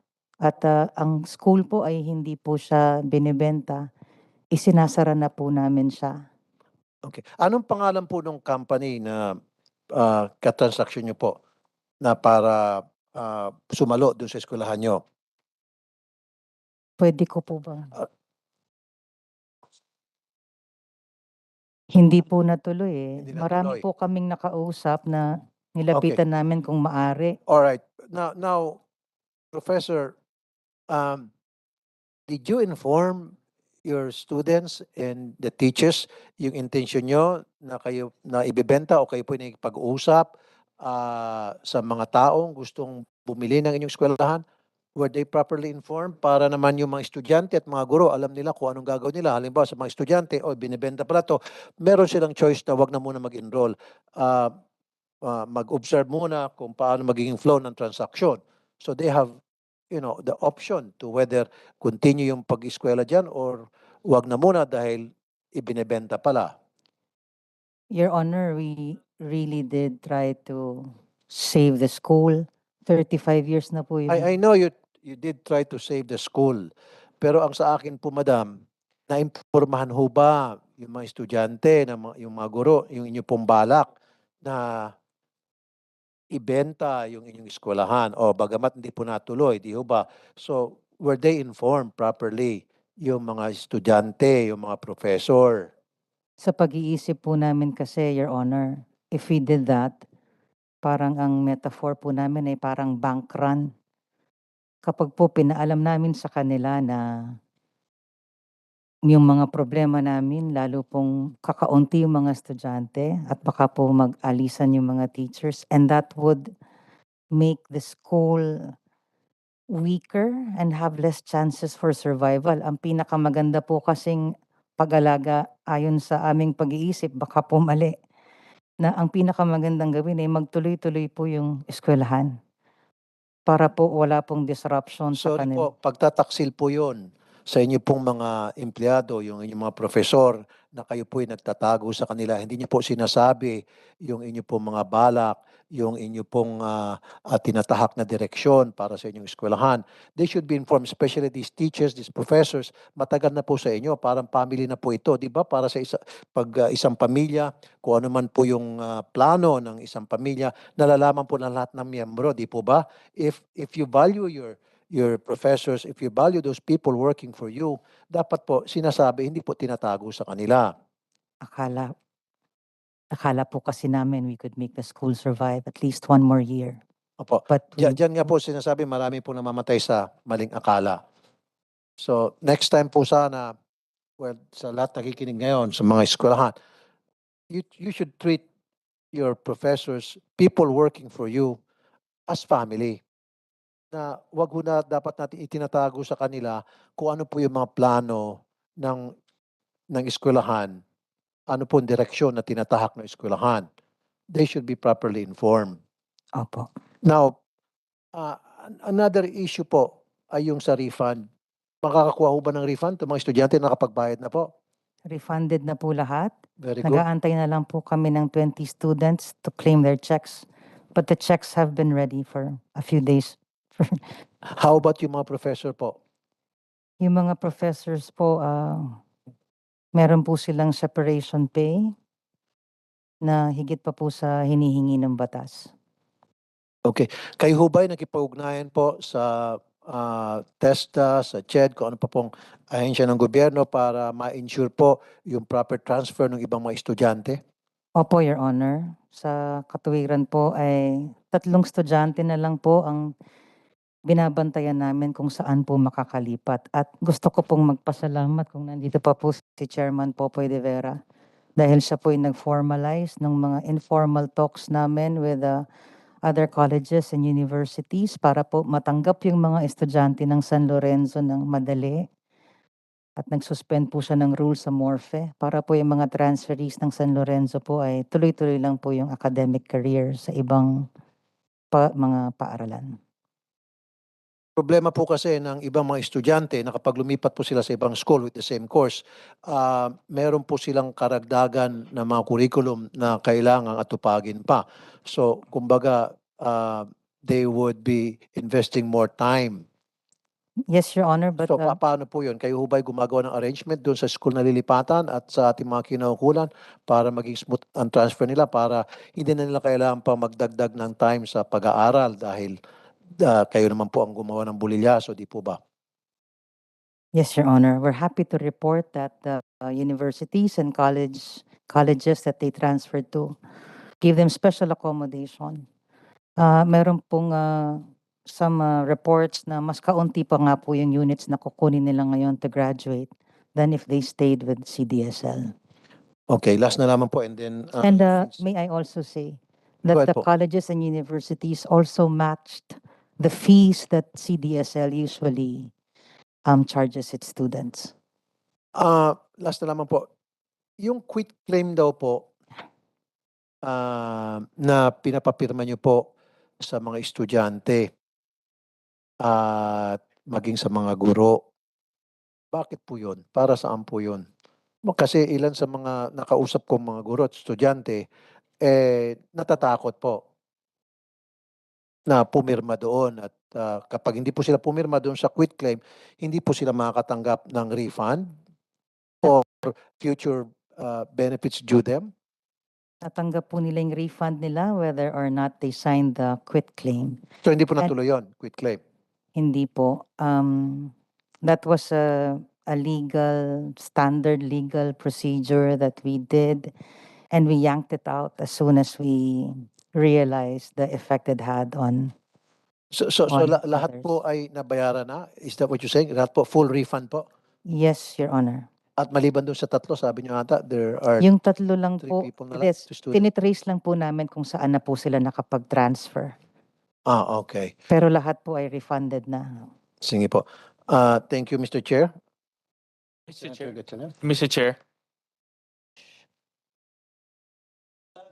Senator Gatchalian is recognized. Yeah. Thank you, Senator Tulfo. Thank you, Mr. Chair. Thank you, Mr. Chair. Well, Mr. Chair, I heard earlier that tama po ba na advice lang po yung mga magulang 3 days before the school closed? Is that correct po? On the day. Yung CHED po ang na-advise 3 days days. before. And then the parents on the day itself, On August 15, which is which was supposed to be the first day of classes, but it was just a general assembly for college. Basic education school year would have started August 22, Your Honor. But Mr. Chair, my own personal take on this, no, and I'm not pointing fingers. It doesn't make sense that the school only advised their students on the day itself. Kung ako man yung magulang at yung estudyante, pagpasok ko wala ng eskwelahan, I will panic, no, because may saan ako mag-aaral unang-una. Pangalawa, madedelay ako doon sa aking degree, no? And we all know that it's the dream of every parent and every student to graduate as fast as possible, no, para makatulong na ho sila sa kanilang mga pamilya. And I understand also from Ched that sad to say this is a gray area, no? So that's why I don't want to point fingers. And I understand it's a business decision on your part, or it's an operational decision. Talagang wala naman po may gustong magsara ng eskwelahan. I understand that fully. But it's just doesn't make sense that CHED was advised 3 days. More so, the parents and the students were advised on the day itself. No, parang masyasyak ka ho talaga. No, ako man yung estudyante at magulang masyasyak ho talaga. No, so this is a policy gap that CHED needs to look at for the sake of our parents, our teachers, and also CHED itself, no? Because I heard earlier that the burden now is shift towards CHED insofar as in terms of helping out the students. So moving forward, I'm just looking at this moving forward. It's a policy gap that CHED needs to address, no? Whether through legislation or baka pwede ng memorandum circular so that future events like this can be avoided. No? So thank you, Mr. Chair. Thank you, Senator Gatchalian. I discussed with Senator Tulfo his resolution, and I told him, given the comments of Chair De Vera, that indeed there is a gap, as stated by Senator Gatchalian too and Senator Tulfo, there is a gap in policy, there is a gap in the law insofar as the notice requirement for closure under any circumstance, not only COVID, but for whatever reason, should be clarified. Chair Popoy, can you submit to us a draft bill clarifying all the gray areas that you mentioned earlier so that we can fill in all of those gaps, not only in the manual, but other existing laws, in order to clarify the requirements for closure, both notice or otherwise, and the obligation respectively of the school that closed and CHED, as we stated earlier as well. Yes, Mr. Chair, we will do it. But just for the information of Senator Tulfo and Senator Gatchalian. Chet would just like to inform the Senate that we signed agreements with more than 10 private universities to efficiently transfer the students. And the memorandum of agreement that we signed basically relaxes the requirements of the law, the Morphe law, insofar as accepting credentials, crediting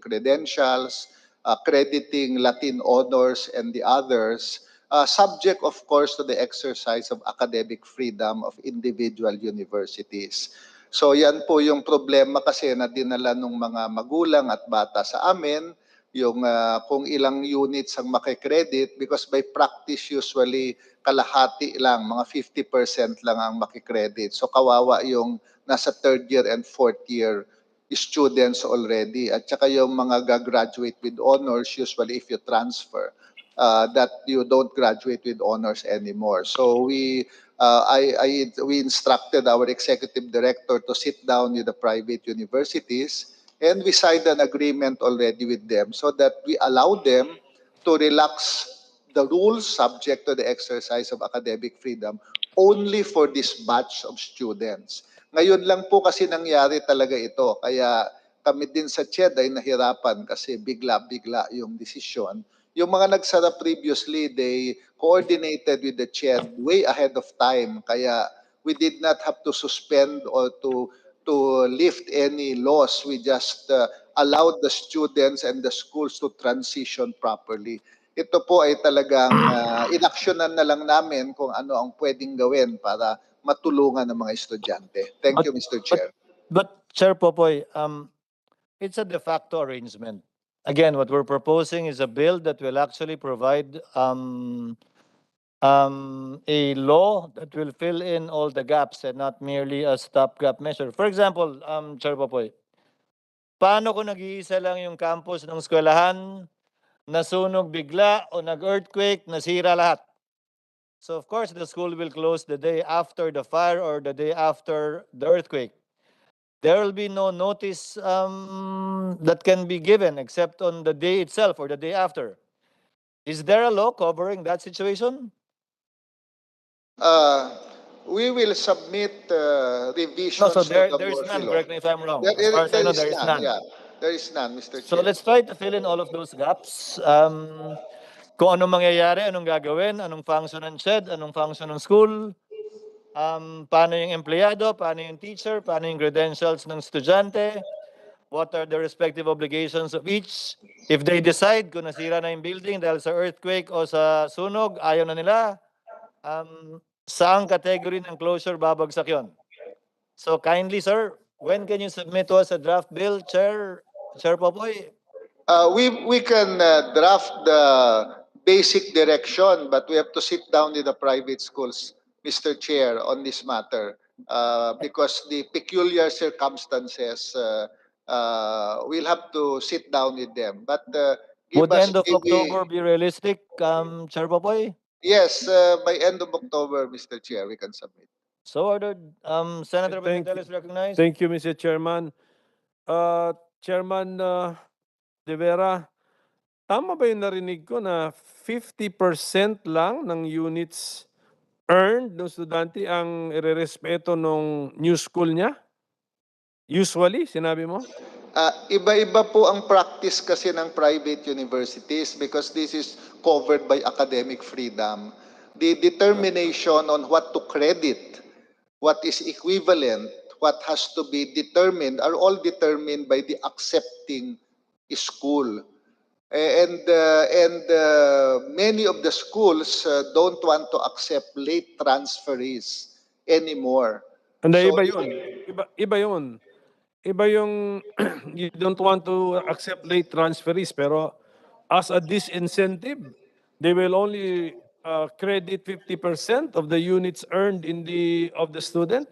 Hindi, pumupunta ako ngayon sa quality ng education natin eh. I mean, do private schools themselves doubt the quality of their fellow private schools such that they will only credit 50% of the credits earned by the students of another private school? Well, that is the exercise of academic freedom, Mr. Chair, that the determination of what to credit, how to determine the credits is left to the jurisdiction of the private universities. Are the curriculums of the curricula of the schools so different that the latitude is so wide? There are similarities because there is a base curriculum that they have to observe. But the different schools employ different ways of determining whether they will accept the credits or the units already earned by other universities, Mr. Chair. Some of them, they accept it at face value. The others, they give tests to the students to determine their competence to have finished a particular degree. So it varies from school to school, Mr. Chair. Hindi, kaya nga, ito, last final point na lang, Mr. Chairman, gutom na yata, nakatingin na sa kanyang relo eh. Hindi ako gutom, wala lang kaming hinandang tanghalian. Pero hindi pa ako Okay. gutom. So last point na lang po, Mr. Chairman, para lang for the record na lang ito. All these schools are supervised and licensed by CHED. So therefore, they must be able to observe and implement a certain standard. Na kung pasado ka sa CHED, the stamp of approval of CHED on your educational system must be respected by your fellow colleges and universities under the CHED system. Yun lang po yung iniisip ko, unless we really doubt the permits to operate issued by our government, that this is a quality school, this is a competent school. Doon lang po ako nag-worry, Mr. Chairman. Chairman Popoy de Vera, doon lang po ako nag-worry. Mr. Chair. Senator, thank you, Senator Pimentel. Senator Gatchalian. Mr. Chair, also as a final word, Mr. Chair, I was thinking about this situation. Well, Mr. Chair, obviously there's a policy gap. But in my opinion, this is a violation of morality. No, kahit na walang policy or batas, it's our moral obligation to assure students that they will be attending school. No, at nakikita ko dito naiwan sa ere po yung mga estudyante. No, wala nga na-violate na batas o policy, pero yung moralidad naman po na sasabihin sa estudyante o bibigyan ng notice ahead of time, yun naman po ang na-violate dito. At ako kasi sana doon sa mga nakikinig pong eskwelahan at yung mga state universities at private, not state, no, but yung mga private universities, sana wag naman gamiting butas o dahilan nitong policy gap dahil kawawa yung estudyante. Yun lang naman po ang nakikita kong issue dito, kung yung estudyante walang pupuntahan dahil nung araw lang niyang nalaman na wala na pala yung kanilang eskwelahan. At I think this is a violation of morality, and it's the moral obligation of the private universities to inform their students ahead of time so that they can plan and they can find a replacement school. So thank you, Mr. Chair. Thank you, Senator Gatchalian. Would you like to respond, Professor Balgan? Yes, thank you, Your Honor. Tama po si Senator Gatchalian. Kaya nga po, humingi kami ng tawad, unang-una. Pangalawa, nahanapan na po nila ng mga paaralan yung mga bata. At nasoli naman po namin lahat na nung ibinayad nila. Salamat po. Senator Gatchalian, we will include that part so that it's not only a moral quote-unquote violation, but also a legal violation if this should happen in the future. And Chair Popoy, kindly include that. penal provisions for any violation of the rules on closure of schools in the future. Of course, as with any penal law, this will be prospective in application. Thank you, Chair Popoy. Any other points or comments? Senator Pimentel, Senator Gatchalian? Ma'am, any other points? There being none, ma'am, Gusto lang po namin magpasalamat kay Chairman Popoy de Vera sa lahat ng tulong na binigay po niya. maraming salamat daw, Chair Popoy, from Professor Balgan of Colegio de San Lorenzo for all your assistance and help to the students affected. If there are no other points, we tackled all the items in the agenda. The hearing is hereby suspended. Thank you, Your Honor.